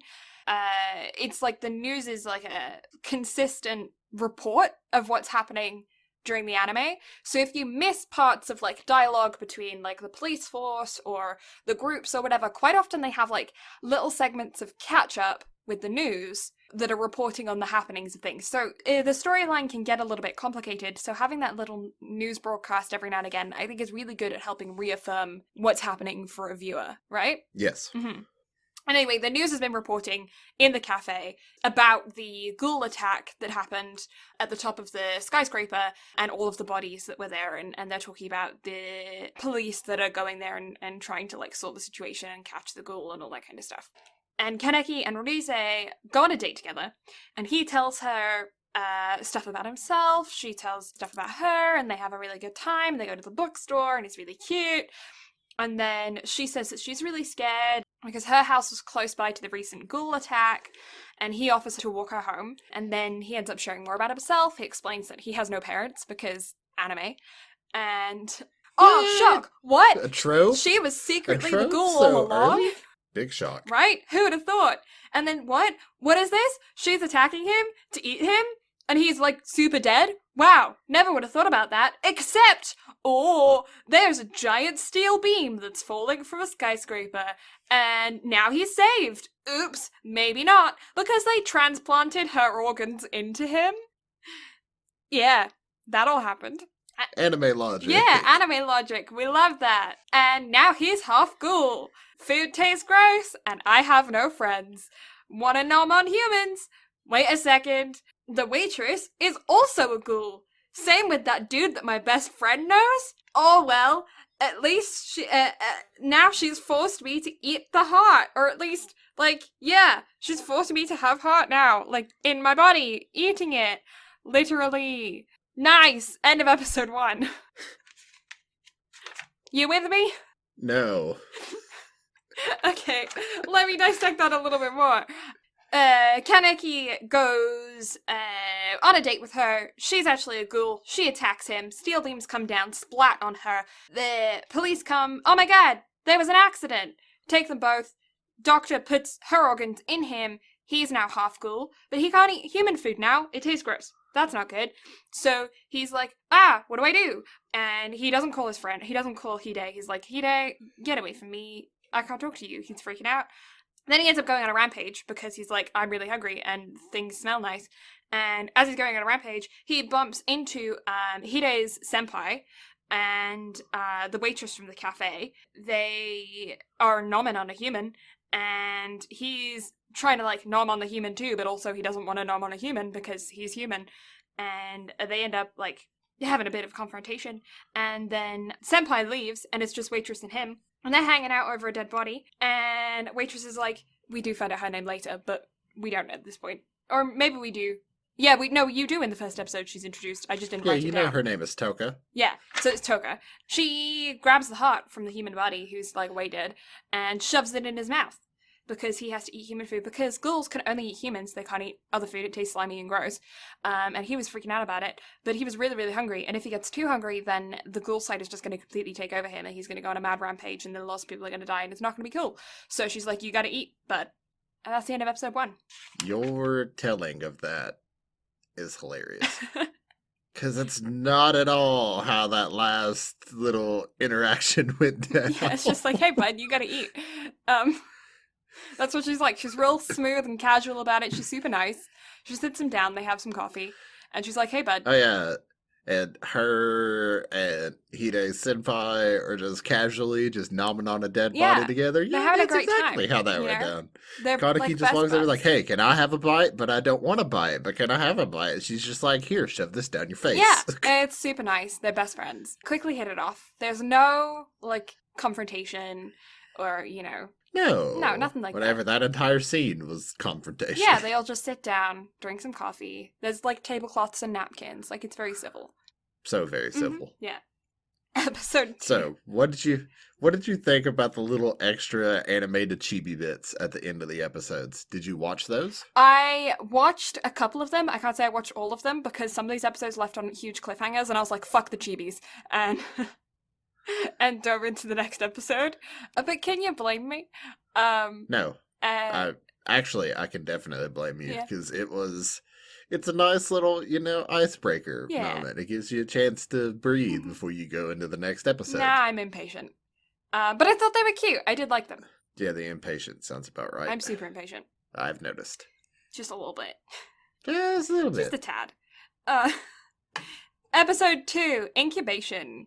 Kaneki tries to spit up the heart, and the waitress, Toka, keeps fighting until, they're fighting. They're not, I know what we said previous episode, but they're, shock horror, they're actually not best buds. And, and yeah, she beats the crap out of him. And, just as she's about to, actually, destroy his body, an old gent comes out of the cafe, and he's like, hey, leave him alone. And he ends up inviting him for coffee. And he explains that coffee is the only thing that ghouls can have that tastes the same as it does to humans. He ends up sending Kaneki home with some packaged prime cuts of human. But yeah, Kaneki is, he's still absolutely refusing to eat it, even though Rize's organs are, projecting herself to him, and he's, getting hallucinations, I guess. Like, he's gotten hallucinations of her, being like, hey, you should eat flesh. He's like, no, I'm human. And she's like, but it tasted, though. And that's how their dynamic works. Um, and just as he's about to, like, dive into this prepackaged meat, Hide ends up giving him a bell. And he's like, hey, bud, you're my friend. He ends up going to college. He's going to school, university. And while he's there, he bumps into Toka and gets beat up. What? No, That's not he true. runs into Hide Senpai, and Kaneki's freaking out, but he's just like, no, just stay calm. And Hide's like, oh, I need these books. And so Yeah. Hide Senpai is just like, oh, okay, here, let me just follow me to my house. And then they take them down the sketchy alleyway, and then Hide Senpai just fucking yeets Hide with his foot. Nishiki. Just kicks his ass down a fucking alleyway. Yeah. Yeah. And Kaneki's like, the fuck's going The on? fuck's and going on? then dude just whips the shit out of Kaneki too. Yeah. Because Kaneki's like, I don't want to be a ghoul, and then gets his ass kicked for it. I don't want to be a ghoul. Kaneki's a whiny little bitch. I read my notes wrong. That's why. Don't worry, I got you caught up all the way to the point You to where did. they're in the alleyway. They're in the You're alleyway welcome. now. And while they're like having a good time beating each other up, because that's fun. Kaneki is like on the ground. Hide's gonna be eaten, and he's currently stepping on his face. He decides that it's about time to whip out his fancy tail feathers and beat the crap out of Nishiki. And then his hungry tummy is what I was gonna say, but it came out as hummy. His hungry tummy starts a gurgling and goes all like, hey, Hide looks pretty darn tasty, don't you think? Risei visions just come out Yeah. again. And Risei's just like, oh, if anybody should eat your best friend, shouldn't it be you? right? But just kidding, because Toka was like there and she was like, nah, stop it. That's what she said. She just calmly went up to him and patted him on the back and was like, hey, you should probably not do this. So, here's a thought. Yeah. You say there's no romance, but Toka's being a little creepy stalker, just a little bit. Just a little bit. Because, I mean, once is coincidence. Twice of right place, right time, not so much. Happens 3 times, because church. Well, I mean, that was to be expected. Yeah, but she still followed him. But we weren't to that point yet. But Just let me make my point, fine. and then I can further make my point down the line. Okay, fine, she stalks. But I take it all back. just jump cut. Didn't happen. Episode 3. Not quite. Old man feeds him in his sleep, and Hide overhears that conversation. But does he overhear the conversation? He does. He had his eyes closed open. But did he overhear the He conversation? overheard we all know he overheard the conversation. He heard the conversation. Did he overhear Yes, the he did. conversation? Did he over? Because it's never mentioned. Did he actually overhear the conversation? He fully knows. Overheard. But does he? But he did, though. Guarantee it. Does he? I gosh darn guarantee it. Okay, that's too far. It's one thing to try to make your point, but to insult me and my accent while you're at it, that's too far. No. I don't have to put up with this. I think it's just I far can enough. go to bed. Anyway. Yeah, so anyway, he wakes up, Kaneki wakes up back at the cafe, and the old man basically talks to him. He's like, hey, because he's like, I'm all alone, like, I'm not cool, and I'm not human, and I'm all by myself. The old man's like, hey, dude, you got the best of both worlds, so pull a Hannah Montana, Miley Cyrus your ass, like, it's a good time. And, yeah, and then Hide is okay, he survived. And then, just as they're, like, leaving and they close the door to the room, he, like, opens his little eyesies, and it's like, did he overhear? And he totally did overhear. Like, he overheard. Episode 3, Dove. Toka. Like the bird? Like the bird. Toka tells Kaneki that if Hide ever finds out about them being ghouls, she'll kill him. Oops, he already knows. The special police ghoul hunting unit is on their ass. And they're called doves, like the people in that unit are called doves. They're eyeballs, I called him for a long time. I actually wrote his name down at some point, but like he's just eyeballs for a good part of my... Mr. Motto? Motto, yeah. My notes is just eyeballs. He's fucked, dude. Like he's yeah. But the dude... What? But Stitches, though. Stitches. Said, but Stitches, though. Stitches is also fucked. I feel like Stitches is more fucked, especially considering Stitches is a child. Yeah. And supposedly human. Just like stitched to themselves for funsies. Anime tropes. Anime tropes. Jason, dude with the tool, he wants to... I guess my brain's the one that's in the gutter tonight. Oh, good. He wants his tool back. So, he goes to find a ghoul doc to be able to get another one. Wife and daughter of the doc are like, oh my god, scary dude. So they yeet themselves out of his office and they go and stay at the cafe. Kaneki and Toka go to get a mask for him because they like have a rule, I guess, that you want to have a mask on when you're facing doves because if they see your face, not a good sign. So they go and they have like a special dude, a dude who makes masks, and they go and get them. So they go to the shop owner, and he's great. He's one of my favorite characters. He's cool. I actually wrote his name down at some point. At some point, I wrote his name down. Whose name down? Shop owner. Uta. Uta. He's great. And he is starting the production of making Kaneki's mask. He wants to help be a productive member of their group because like everyone else has like a thing that they do. So, like he's now working at the cafe, but like he wants to actually be like an effective member of their group now that he's a ghoul with them. And then he starts getting to know Hinami? And he starts like hanging out with Hinami, and the teacher know to read all of the 10,000 different types of kanji.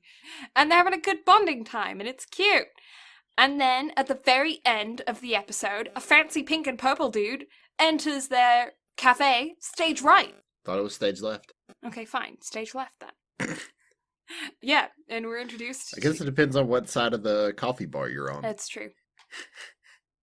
I think it would have been stage left. It's all a matter of perspective. It was stage left. He enters the cafe stage left. You were correct. Aha! Episode 4, Supper. Kaneki! Oh my god, supper. Oh my god, supper. He's told to stay away from the gourmet ghoul, Shu Tsukiyama, because he's one of the pests of 20th Ward. So, you know how, like most animes, shit's separated by districts? Instead of districts, we have wards in this one. He's one of the pests of the 20th Ward. He has taken an interest in Kaneki's scent, though, because he smells awful unique. He doesn't smell fully like a human, but he also doesn't smell like a ghoul, and he's got a female ghoul scent, even though he's a dude. What's going on with all that jazz? And so, he's like, I'm gonna be best buds! Even though Kaneki is like, was told, stay away from him, he's real weird. But Tsukiyama goes to his university and they end up bonding over a love of books and their mutual connection with Riza. And Kaneki ignores the warning because that's such a good idea in a horror anime. In horror in general, you know, it's a fantastic idea to get a warning and then just ignore it. And agrees to go to coffee with him. You know what that just made me think of? What? So, again, Tokyo Ghoul in 6 minutes, or whatever the title of that is. It's just Kaneki's mom going, now, Kaneki, dear, what did Mama tell you about taking candy from strangers? Yes! Yes. And then it cuts to the next scene of them in the arena, and it's Kaneki just going, Mom, you lied to me! Honestly, though. Accurate. It's just the way you phrased that. It just made me think of it. And I was just over here dying to myself. So I had to share. After you finish season 2, I'll send you that video because it goes into season 2. Mm-hmm. It's like the first 30 minutes are season 1 and the last 3 minutes are season 2. So I can't send it to you yet, but I have a feeling you're going to get an absolute kick out of it once you actually get finished with it. Yeah, no, I'm super excited. I want to just keep watching it. Do you know what I'm going to be doing right after we record? I'm going to finish season 2. What? No, I never What? would No, have who'd have guessed. thunk? Huh. Anyways, so he's like, yeah, we're gonna go for coffee. It'll be a fun time. I'll meet you again another day. But before though, he goes to go on his coffee date. He is working his shift at the cafe, and then the old man's like, "Hey, you cool? You done your shift? You can wrap up, go home." And then he goes, "Oh, just kidding." Yomo, who is fucking cool, like that dude is like he's sick, wants to meet up with you. So go hang out with him in the basement or like in a parking lot, empty parking garage or something. Go hang out with him. And so he goes outside, and then he gets the crap beaten out of him because Yomo is going to begin training him in the evenings after work, so that he's able to fight and to be able to defend himself and stuff with like the doves and other ghouls and stuff like that. What? He needs to fight? Yeah. No. Who needs to fight? Nobody needs to fight, especially not an anime. And after their training session, he takes him to a bar where they end up meeting with Itori and Uta. And Uta is the guy who's making his mask. And Itori is the owner of the bar. Itori tells him that there are rumors that the steel beams falling from the skyscraper weren't an accident and that someone was sighted on the roof. She also tells him that one-eyed ghouls are like super rare, and ghouls and humans have a really hard time conceiving babies together, so they're like really like unusual, and yeah, if you see like a one-eyed ghoul, it's very, very unique. So kind of keep that under wraps kind of thing, you know? And soon Kaneki ends up going on his coffee date. But then, oh, shock horror, Tsukiyama is like a little bit like strange and like acting weird. What? And then what's this? Oh, he's been tricked into going into a giant Colosseum style death arena. Ah, that's strange. Oh my god, wait, in the Colosseum, there's like a big old dude who's like aggressive and wants to kill him. Wow. But also a child? Wow. Like, what is this madness? Anime! And just as he's about to die, he's been drugged, by the way. That's another thing. He got drugged. And then he's about to die. Oh no, just kidding. I'm actually a one-eyed ghoul. Wait, wait a second. Tsukiyama, who likes really like luxury type gourmet things, is like, wait a second, I don't want to share him anymore. I want him all to myself. So we're gonna stop the fight. I'm gonna splatter big ol' baby to everybody else so they can nom on him. I'm gonna just go up to Kaneki and be like, hey bud, just kidding. This was all a joke. It's just a prank. It's just a man. prank, it's bro. Just a prank. It's a social experiment, dude. It's the most fucked prank I've ever seen in my entire life. Yeah. But, you know, it's whatever. Mm-hmm. Man, ghouls, they know how to party. Right? Yeah, they're like, what are we gonna do? We're gonna drink some coffee, some human blood, burst a couple people into 1,000 pieces, and then prank our best friends by putting them into giant death arenas. Fun time. Yeah. Yeah. Sounds just like your regular Sounds like college a typical party, Saturday right? night. Episode 5, Scars. So before we go into this episode, who do you ship Kaneki with the most? Funnily enough, kind of no one. I feel like he's kind of like a free bird. He can... Free bird! Yeah, he can fly. Because I really think that Toka and Amon would be a cute couple. Don't you think? Because they're both so set in their ways that they have that, like, black and white appeal, you know? Mm-hmm. I don't know. I guess I have to say no on that one. Yeah. Just because I guess my thoughts on the future are... I can't see the future yet, so... Yeah, so I see the future, but I'm still with, like, Kaneki and Rize, because they're just complete polar opposites. So had she not got mega smooshed... I was gonna say, she's extra dead. Just mega smooshed. Yeah. I don't know. Could be like a weird psychedelic head relationship. I don't know. There's one heck of a bromance in Kaneki and Hide. Or Kaneki and Shu. Yeah, in Sugiyama, yeah. Or Kaneki and Jason, for that matter. That's an interesting duo right there. Kaneki gets around. He does. It seems like everyone just wants a piece of Kaneki. Just want a piece of literally and metaphorically. Yeah. He's one tasty dude, apparently. I mean, obviously, everybody took a nom out of him at some point during this season. Episode 5. Episode 5. He wakes up back at the cafe because, like, what? What? Okay. He goes back to the cafe? Yeah. What? No. Yeah, he does. He wakes up on the bench. What? Yeah. No. What? What? And I love how they're That just seems like, to be a common theme. they're just like, hey, good morning. Ohio. Ohio! And Toka is feeling ill. So Kaneki goes to check on her, and her friend has actually come around to deliver some stew, and she forces it down because she wants to be a good friend and like eat the food, even though she can't eat human food and it's really bad for her system. But she's like, she made it for me, so I'm gonna eat it. To be honest, if I was her friend, I would want her to give it to someone who would enjoy it. Like, I wouldn't want her to eat it if she thought it was gross.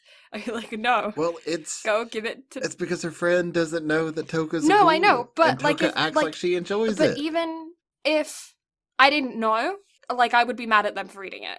Like, if I then found out that they had spent, like, years eating food that they hated of mine, I'd be like, bitch, why didn't you give it to somebody else?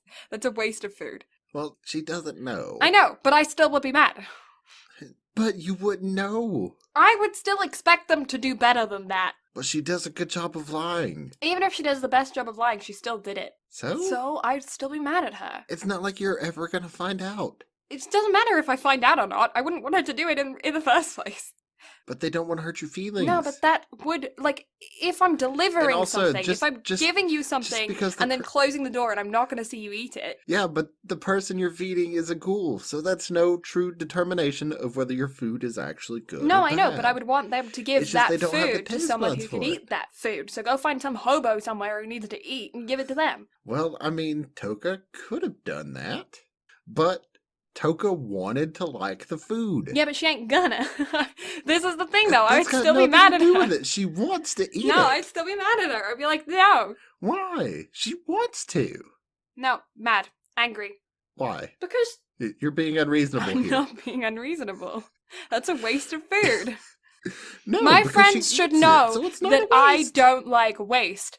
It's why I'm a Look, vegetarian. it's not a waste. It gets eaten. No, So it's but not it a doesn't get waste. digested. It doesn't do her any good. In fact, it does her harm. And I don't want to be a friend that causes my friend harm because she feels obligated to eat my cooking. That makes me She mad. doesn't feel obligated. She wants to. No, I disagree. I disagree, and I'd be so mad at her. I don't understand. Mm-mm. I disagree. I figured you would relate more with Toka here. No, I don't. Like, out of anyone. I don't. I'm angry with her. She for... just wants to be human. So therefore she wants to do human things. Yeah, but sometimes you just gotta Like, face reality. She is real boy. She wants to go skateboards. And she was a skater boy. Just let her go do skateboards. If she was my friend, I would be mad at her. But you couldn't be mad at her because you'll never find out. It doesn't matter. She should know me better, because she would know that if I did know that I would be mad at her. How could you be mad? How could you be mad if you'll never know? I'd be mad. I'm mad right now of just thinking about it. Thinking if I had a friend that did that. I think you're just mad because I'm sitting here just pestering the shit out of you over it. If I had a friend that did that, I would be mad at them because I'm mad at the idea of it. But you wouldn't be mad at them because you would never know. Fuck you.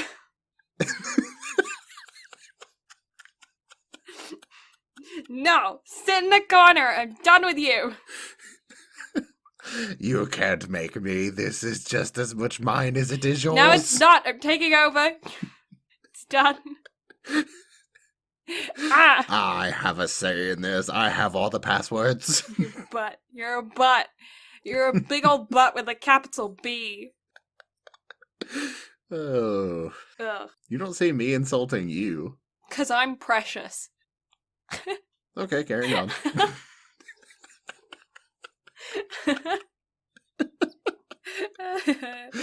Okay. You're a butt. Episode 5. Scars. He wakes up back at the cafe. Toga's ill. Friend delivers food. Fuck the friend. Tsukiyama. What? Not the friend. Fuck him. I'm not doing this again. We're We're done with this conversation. Tsukiyama wants the perfect setting to devour Kaneki. Kaneki walks home, bumps into Nishiki, who is getting beaten up by ghoul thugs.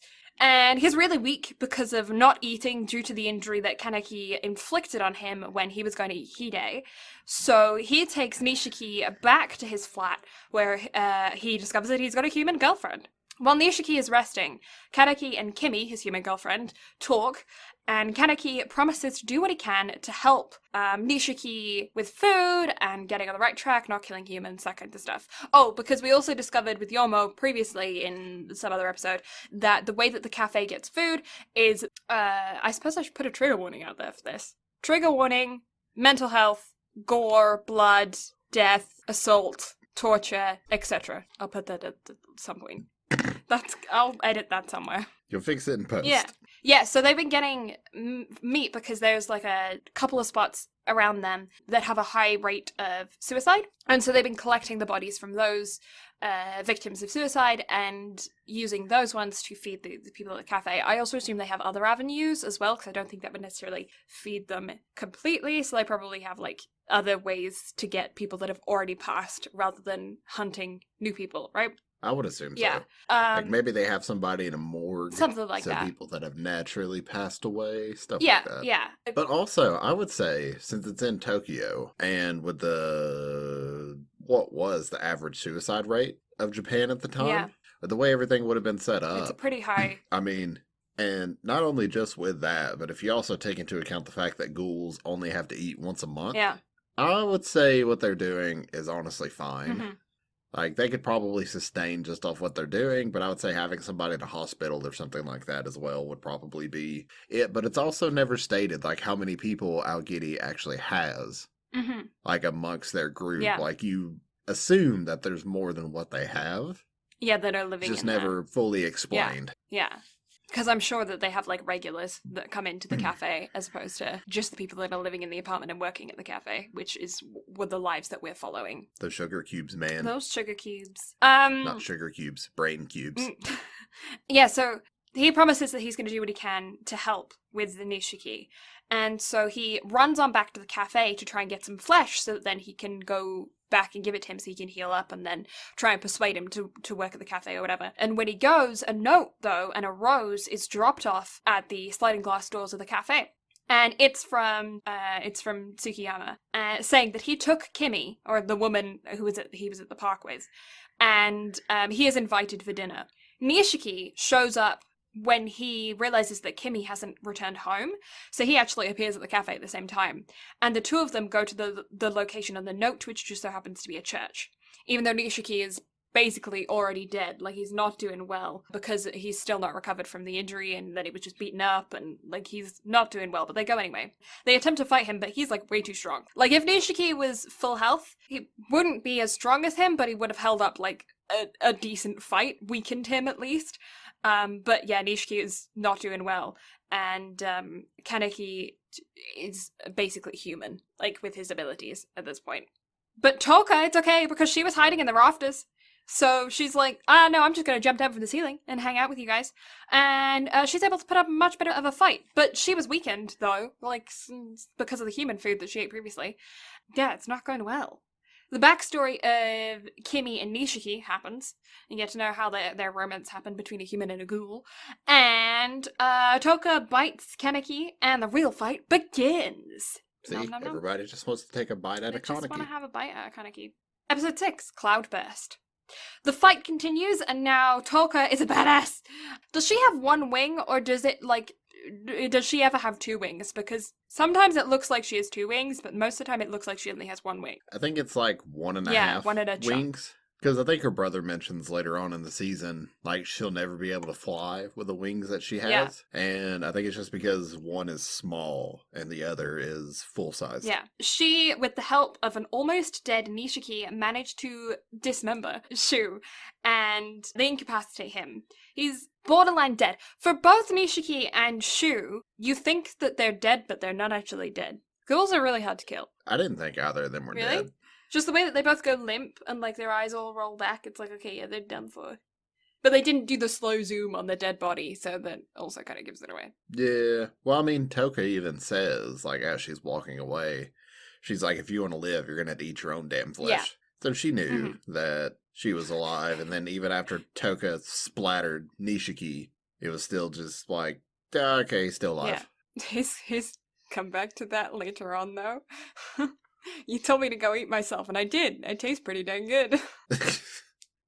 I like that little drawback. That was actually And cool. He's like, come to find out, I'm I'm tasty. tasty. It was really funny.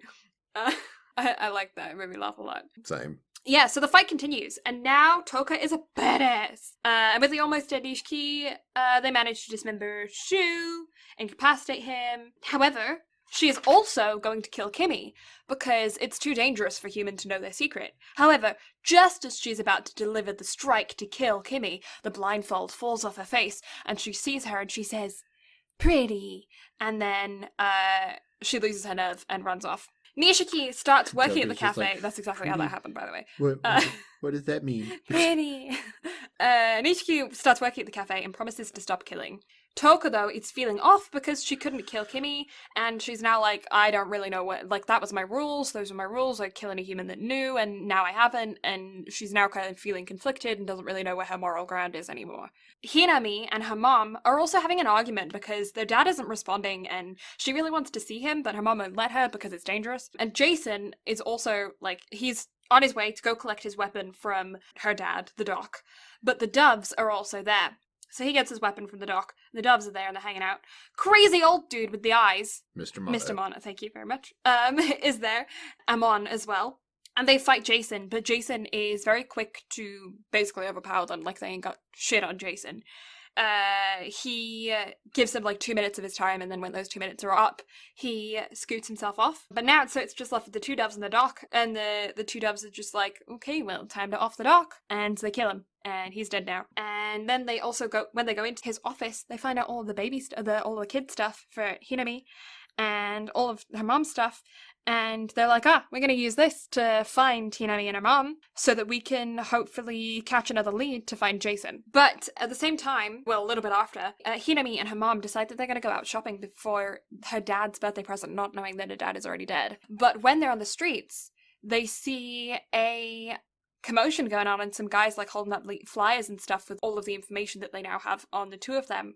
And they try and escape, but they get cornered in a back alley. Hinami's mom tells her to run and shields her as best as she can. And Hinami runs away, leaving her mom behind. So sad. Sadness. Episode 7, Captivity.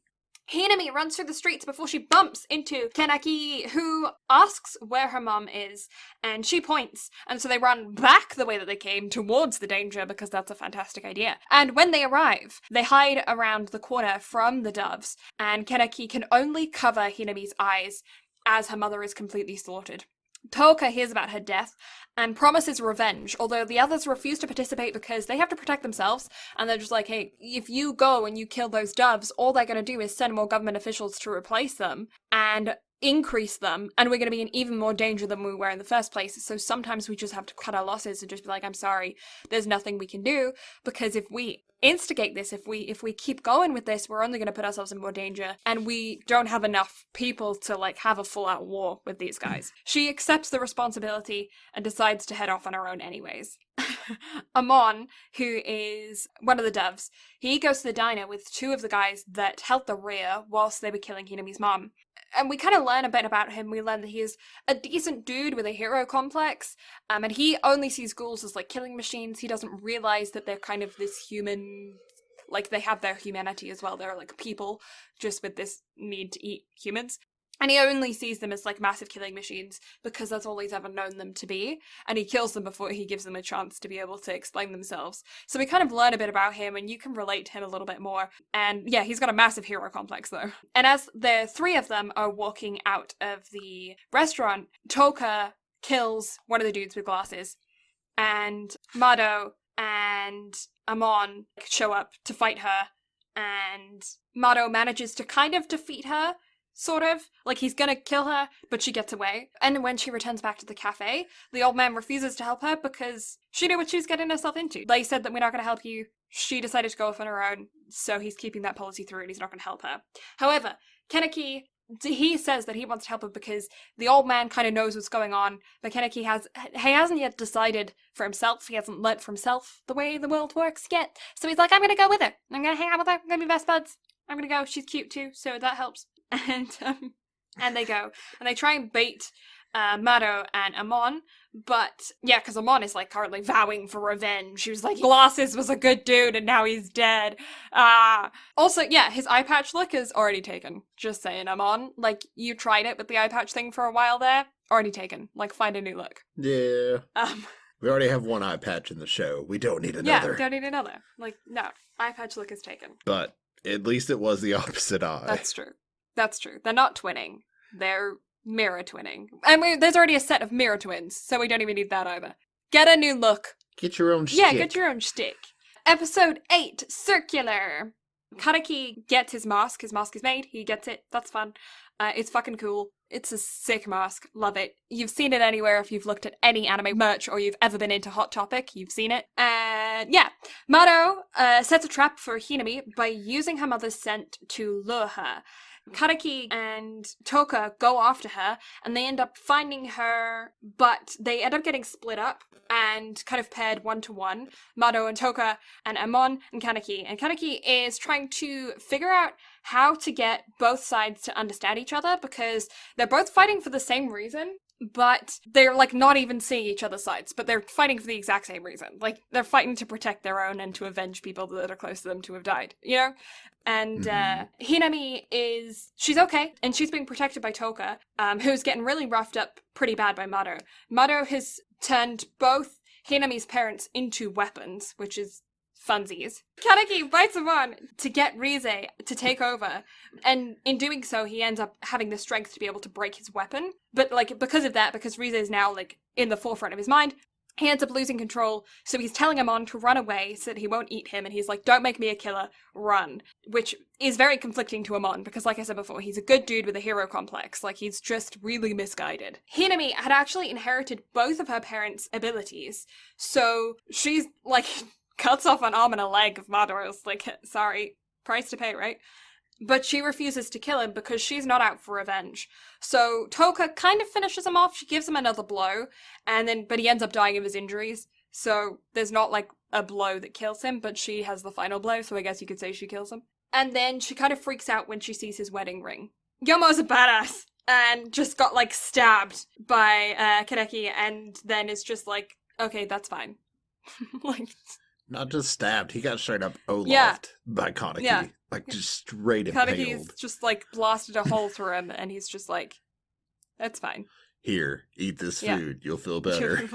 Here, eat food, it's good. Here, have a Snickers. Yeah, you're not you when you're hungry. Honestly, they should have put that in fucking Tokyo Ghoul in 6 minutes. I would have died. Here, have a Snickers. Yeah.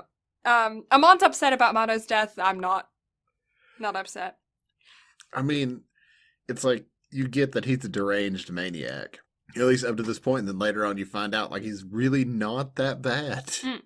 I mean, you kind of get that after you notice the wedding band on his hand that Toka found. But, like, at this point, you're like, fuck him, he's weird and dead. Like, I mean, he's weird, but it's, like, once you see that he had a family, and, like, he talked about, like, what had happened to his wife. Yeah. So you just get the impression that he's this way just because obviously his wife got taken from him by a ghoul. Mm-hmm. And then later on you see like how he was before that. Yeah. And you kind of start to feel sympathy for the man, even though he's long gone at this point. Yeah. Like, if we'd got those flashbacks beforehand, I probably would have felt bad then. Like, you probably would have felt a little bit of what Toka was feeling. Yeah. Still there. At this point, I was like, sucks to be you. Sorry, don't feel anything. Yeah. Episode 9, Birdcage. Mado and Anon have their backstory. We get to see that. Hinami acquires a bird. That's fun. Things are kind of going back to normal around the cafe. Hide is sussing shit out. Like, he is investigating big time. Kaneki talks to Itori about feeling like Rize kind of took over his body when he let her come forward, and he kind of had a memory skip and doesn't really know what happened when she was in the forefront of his mind. And she gives him a little bit of information on Rize, but she says she doesn't really know very much. Just that she was in the 11th ward before she came to the 20th. And the 11th ward is intense. They're going through some shit. Kaneki gets pickpocketed by a Frankenstein dude. That's what I put him in when I first saw him. And Amon gets assigned to a special unit in the 11th Ward. In the 11th Ward, there seems to be the starting of a war between the investigators and the ghouls. And they're like really getting, it seems like there's an organized movement going on in the 11th Ward. Toka has a younger brother. That's fun. We learn about her backstory, figure out some more about her. Hide overhears Jason talking about hunting for Rize. So like he's learning all kinds of stuff. But like also he totally doesn't know that the guys at the cafe are ghouls. He knows. He knows. No. Yeah, everyone's kind of looking for Rize. They're like, people are like searching her out on Ghoul side and investigator side, and they're all coming to the Google 20th must be ward poppin'. to find her. They also like are aware of the cafe and the group that is there within them. Toka's brother is like a leader in an 11th ward gang, kind of like he's a high up dude. What? That's a thing. That is a Yeah. thing. Kaneki and Toka are hanging out at work, talking about the 11th Ward situation. And the old man and Yomo are gone to investigate when Banjo, a dude who's in love with Rize, oh my god, names. It's Rize, but you've been calling her Riza. Rize, I'm sorry, I'm like, not even, my brain is like off. I'll get there eventually. I won't. You're fine. You can do it. Come we on can get there. through it. Banjo and he's a dude that's in love with her, and Rize and he and his goons, they break into the cafe, and Kaneki knocks his weak ass out, and they talk. Turns out that there's a group called Trees of Aogiri Tree, the Trees of Aogiri, and they have basically torn through the 11th Ward and have taken out all of the doves there. The doves have evacuated all of the people in that district, or in the process of evacuating them, and Banjo tells them that they need to, like, prepare and get out, like he's not going to blame them if they run. Toka's younger brother, Ayato, joins the party. He's just like, hey, it's fun time. And soon Jason also shows up. They beat the fuck out of... Really beats the shit out of Kaneki. Toka gets it easy. Yeah, no, Toka gets it so easy. She gets, like, thrown up against a wall, and then she just, like, sits there for the rest of the time. Whereas Kaneki is just, like, getting his face smashed into a counter for 100 times. Yeah, Kaneki. This poor boy. Yeah. Apparently he's got, like, super duper poo-poo healing powers, though. Like, his ability to heal is, like, stronger than a lot of other ghouls. Mm-hmm. So there's that, too. And this is the first hint of it, and then more shit happens that makes it way worse. And yeah, after he's had the absolute fudge beaten out of him, they stick him in a bag and kidnap him. Eto, Frankenstein, he's working with the police. I thought he was a ghoul. Not a ghoul. He's a human that's just stitched up. Or maybe he's a ghoul, but we don't know it yet. I don't know. Don't take my silence for anything. I was scratching my Okay, nose. sounds good. Like how you're looking to me for confirmation on I'm that just one. like, I don't know, but I have to watch and find out. Amon is thinking too hard. He's got a brain that he tries too hard. He tries to think, but he's not the thinking kind. What? Big brain? Yeah, No. I don't think he's not the thinking kind. His eyebrows are too strong to be able to think. I don't know, though. He did graduate top of his class, so he has a brain. But I feel like he's book smart, not common sense smart. And then he makes it so much pull-ups. So many. He does a lot of pull-ups. He's very steamy. Yeah. So much chin-ups. Yeah, I also thought that he didn't lower himself down enough. When he was doing those chin-ups. But I mean, he's a tall boy. So Maybe he was touching the maybe floor. He was just too close to the Yeah. floor. Yeah. Okay, fair play. The cafe group gather to try and get Kaneki back, and yeah, they're all like, so it's against the rules to go after people because it's going to put everyone in danger, but just kidding, I'm going to team up with you anyway. And they also recruit Shu, like Tsukiyama's there now, gourmet dude. He's like, just kidding, I'm still alive. And also, I'm going to be a good guy now, kind of. And I taste delicious. Episode 11, High Spirits. Tsukiyama ate himself to grow back his arm. Uta is going to join the fight too, as well. He's joining too. Kaneki is being tortured by Jason, the same way Jason was, whilst he was under police custody. And we kind of get a bit of backstory on him and why he's as crazy as he is, because they had him under police custody. They tortured him for a long period of time, and he created kind of an alternate personality to be able to defend himself. And now he has like a shtick of kidnapping specific people and torturing them the same way that he was. And so that's what he's doing. Yeah, great time. Now all of the humans have been evacuated from the 11th Ward. The battle is going to begin. We've got the Ward 11 army, we have the police force, and then we have the small group from the cafe that are going to try and infiltrate to get Kaneki out. Yeah, that's how that's going. Oh yeah, also, Mado left Amon a weapon in his will, so he's got that as well. Banjo is working kind of to try and free Kaneki as best as he can, and there's also a couple of other guys who are trying to help him, cleaning him up and promising him that they're going to get him out as well. You don't really feel like that information is super relevant in this point, but it is in the next episode. Yeah. And the fight begins. Ito's a badass, and poor motorbike. Yeah, that motorbike did not deserve that. Poor motorcycle. Mm-hmm. The cafe group infiltrate. Amon finds the rabbit, Toka, and chases after her, but gets intercepted by twin tails. That's not true. Two guys who have the tail feathers that fight him. I just called them twin tails on my notes. But he slices them to pieces because his sword splits in two. Toka finds her brother. They have a massive sibling rivalry thing going on. And the old man is secretly a one-eyed owl? What? Tsukiyama, Yomo, and Uta are about to fight someone too, but you don't really get to see any of that. And Amon meets up with some more of his men, and they get greeted by the one-eyed owl, and a glimpse of the thing! You get a glimpse of the thing that you've been waiting for since the beginning, because it's in the OP. You've seen all the merch, you know all of the things, you know that that's not how he looks, and at the very end of episode 11, you get a peek. You just see the white hair waving. You just get a peek of the white hair. And part of me wonders if that was actually meant to be there, since it hadn't actually happened yet. Yeah. It is just, like, literally for just a second. So, I wonder if they accidentally clipped it in there too early. I don't think so. I think the next episode is kind of a flashback. Well, yeah, the next episode definitely is a flashback. Maybe. Yeah. Okay, so episode 12 is called Ghoul. And it's just an entire episode showing torture. That's it.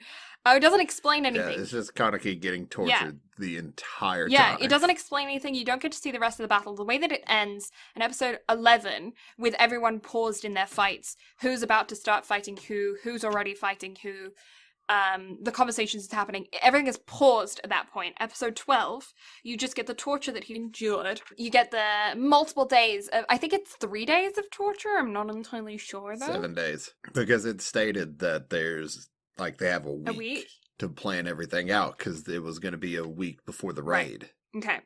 Because they were going to give all the civilians a week to evacuate. So Kaneki was having his fingers and toes torn off repeatedly for a week. Yeah, he regrows them, they cut them off.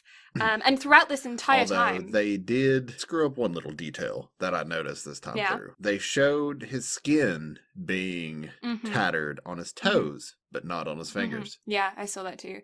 His wrists were tattered, which made me think that, because although he's wearing chains, it made me wonder if he had his hands kind of. But yeah. Well, the way his wrists were tattered, his ankles were as well. Yeah, so it's just the chains, yeah. Yeah, it's just the chain wear and tear from where he's been struggling against those. Yeah, I did notice that as well. Lovely. I was also kind of hoping that would stay. Like, that would be really cool if that was part of his character design. It would suck for them to have to animate every time, but, like, that would also be really cool for his anime design. So, like, yeah, I don't feel like it would suck to animate it like that all the time. Yeah. Because, I mean, with his outfit design going forward, it's not like you constantly see his wrists. True.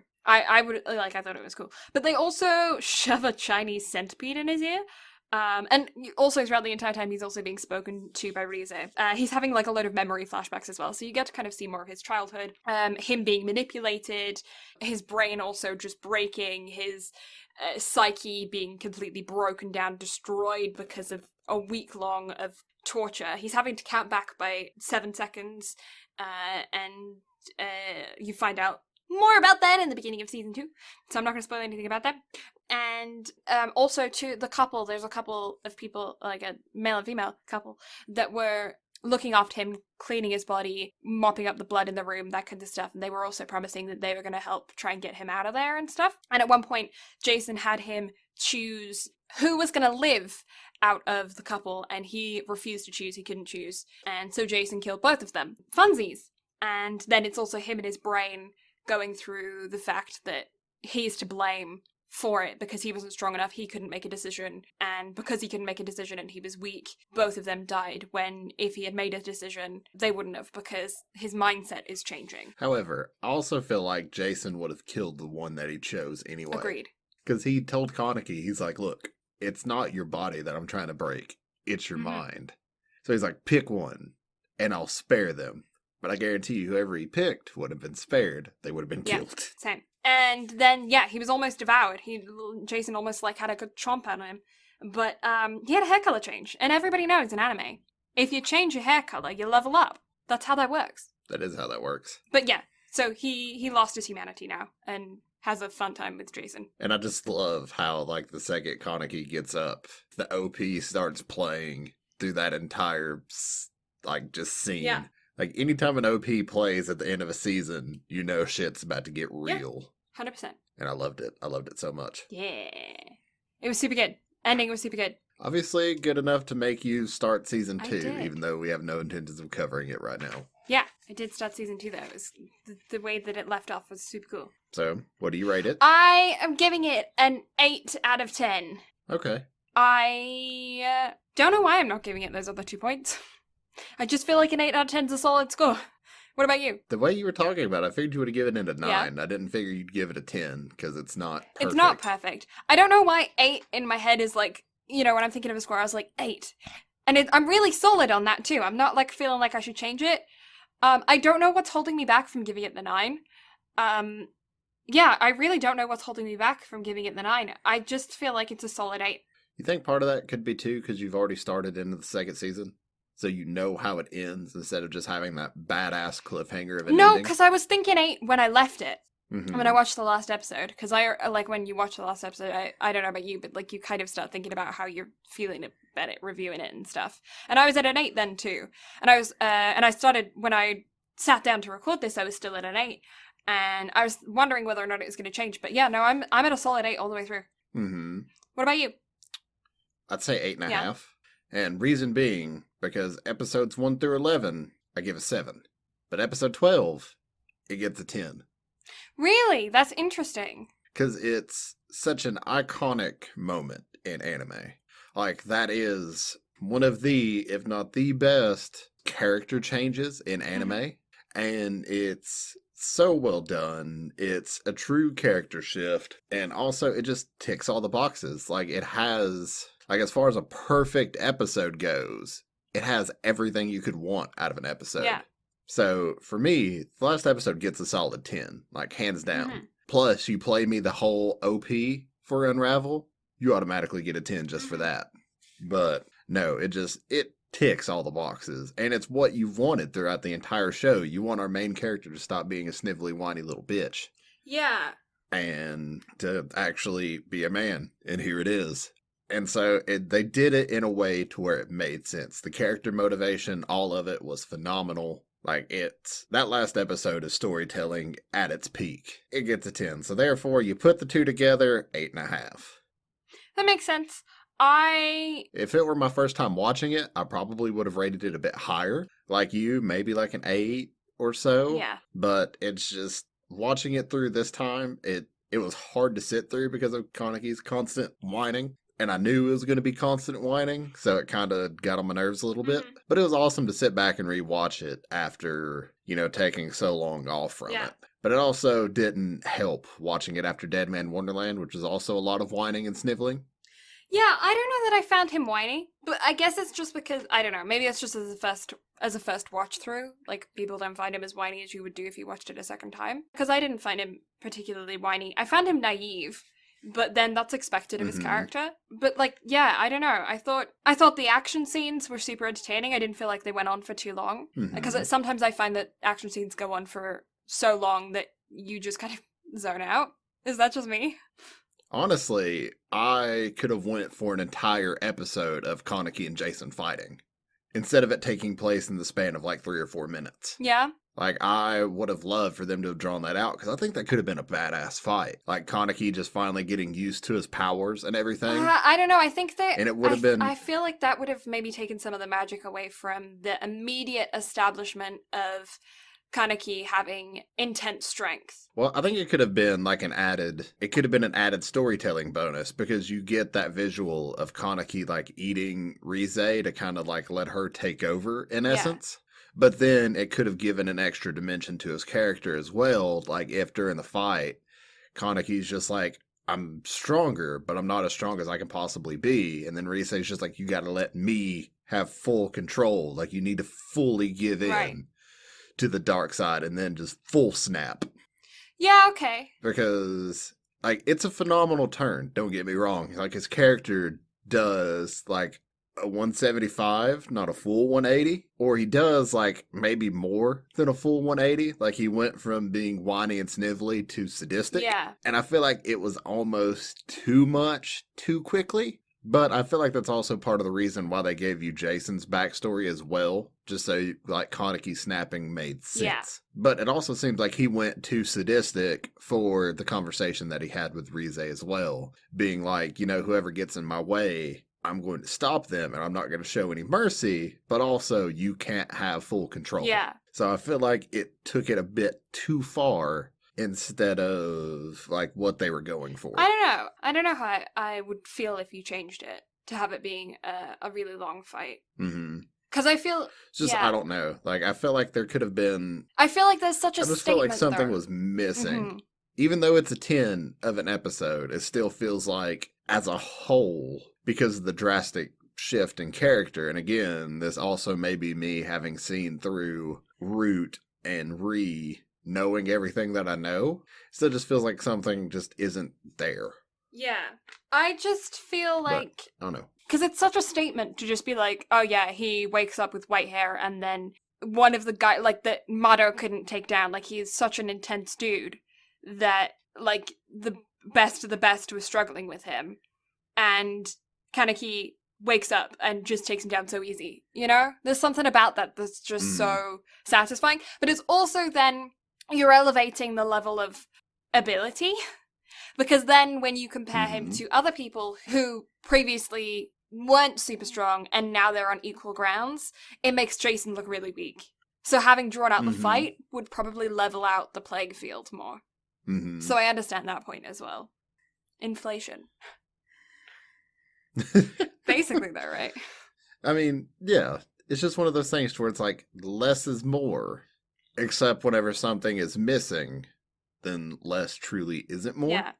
I don't know, though. Still, that last episode's phenomenal. I absolutely love it. This is just my critical brain kicking in all of a sudden. Yeah, I'm still trying to put my finger on what it is specifically that is holding me back from giving it a higher score.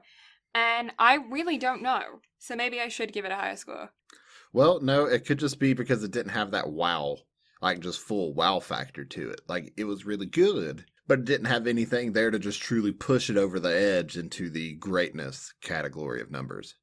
Yeah, maybe. Like, maybe it's just that we've been watching a bunch of horrors recently, and so it feels kind of normal. Is that bad to say? Maybe. Like, it feels kind of normal. Well, I mean, I feel like if we hadn't watched The Promised Neverland, then it wouldn't have felt so normal. But whenever you put The Promised Neverland right here with this one, it's just like, okay, they all just seem relatively tame compared to one another. They're not tame compared to everything else that we've watched. But you lump horror anime together, and they all together just seem tame. Yeah. If that makes sense. Yeah. Agreed. I feel like that's what's holding me back, maybe. I would be interested to hear what my opinion would be if I hadn't just watched a bunch of horror. You know? Mm-hmm. But yeah, it feels... Too bad we'll never actually get an answer to that. I'll never get an answer to that. I'll never know. But it feels kind of ordinary. That's where I'm leaving it. That's the last 2 points I'm not putting on there because they feel kind of ordinary. The character design, though, I'm going to keep going on about this, though. Character design, fantastic. Freaking love that. I know that's not necessarily anime, because the manga had already, like, established that, but love that. That's so cool. They're so cool. So many different characters that are in the show that are, like, super interesting. Oh yeah, they're all unique, and they all have their own stories, and nothing feels repetitive with any of it.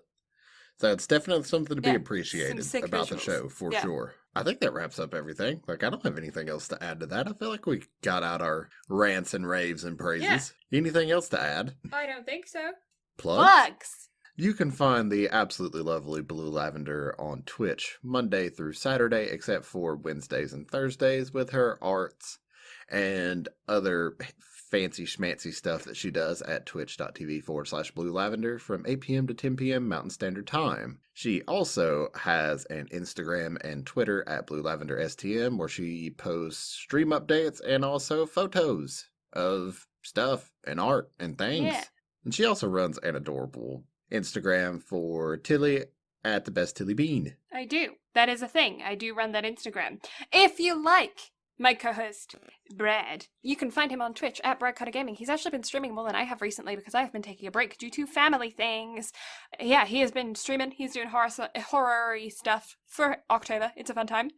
So if you like him, you can find him over there. You can also find him on Instagram at Brad Carter Gaming, same as Twitch. And he posts pictures of stuff on there as well. He also runs our Twitter and Instagram for our podcast, which is at BnB Anime on both.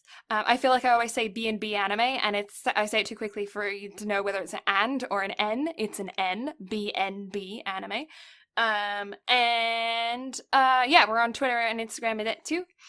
We post updates on there, some fun memes. It's a good time. We also have a website if you want to put a face to the name, or you want to find out more about us, who we are as people, our art, because we've both mentioned several times that we do art stuff. You can see some pictures of our art on our website. We also have some fun friends of the podcast and stuff like that on the website, as well as our entire archive of all of our previous episodes. So if you are just joining us, or you joined us a couple episodes ago, and you haven't listened to our entire archive and you haven't heard us be super awkward in our first early episodes, I recommend, please give us some leeway on those early episodes, that you go and check those out.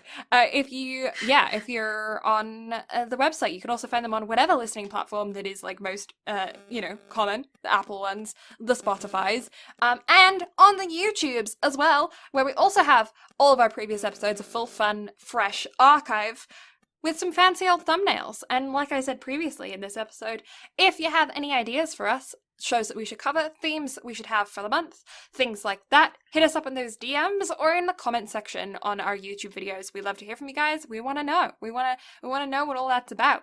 Now, this is a very special time within the podcast as well, because with Halloween coming up, and also we have a very special drop coming up next week with the My Hero Academia film dropping on Tuesday. And so, in the best interest of getting our thoughts out there to y'all as quickly as possible, we will actually be dropping a special episode on Wednesday. Yeah. Talking about the My Hero film, because I was really pissed that I wasn't able to go see it in theaters because of work. So sad. So I'm so very excited to actually have this platform to be able to sit down and discuss with Blue one of my favorite animes and the film that is coming out, because I'm so excited. I am such a big fan of My Hero, especially the dub, because Chris Sabat as All Might is just awesome. Chris Sabat's so good. I'm fangirling, but I don't care. Do not care about the fangirling. Nope. And then also, with next week also being a special week because of Halloween, Dead Man Wonderland will also be releasing on Halloween instead of the standard Sunday. Yeah. So you'll be getting Dead Man Wonderland a day early. However, with us releasing 3 episodes within the span of a week, we will be taking Sunday, November 1st off. Yeah. So we're a little bit of a strange schedule, but you guys were the ones who decided on our strange schedule over on our Instagram, where we put up a poll for you guys to decide when we were going to release the Dead Man Wonderland episode, which is the missing episode. From last week, because some family stuff came up and I couldn't make it to the recording. So the first missed week since we started the podcast. But we're making it up to you by giving you extra content. Extra content next week, so look forward to that.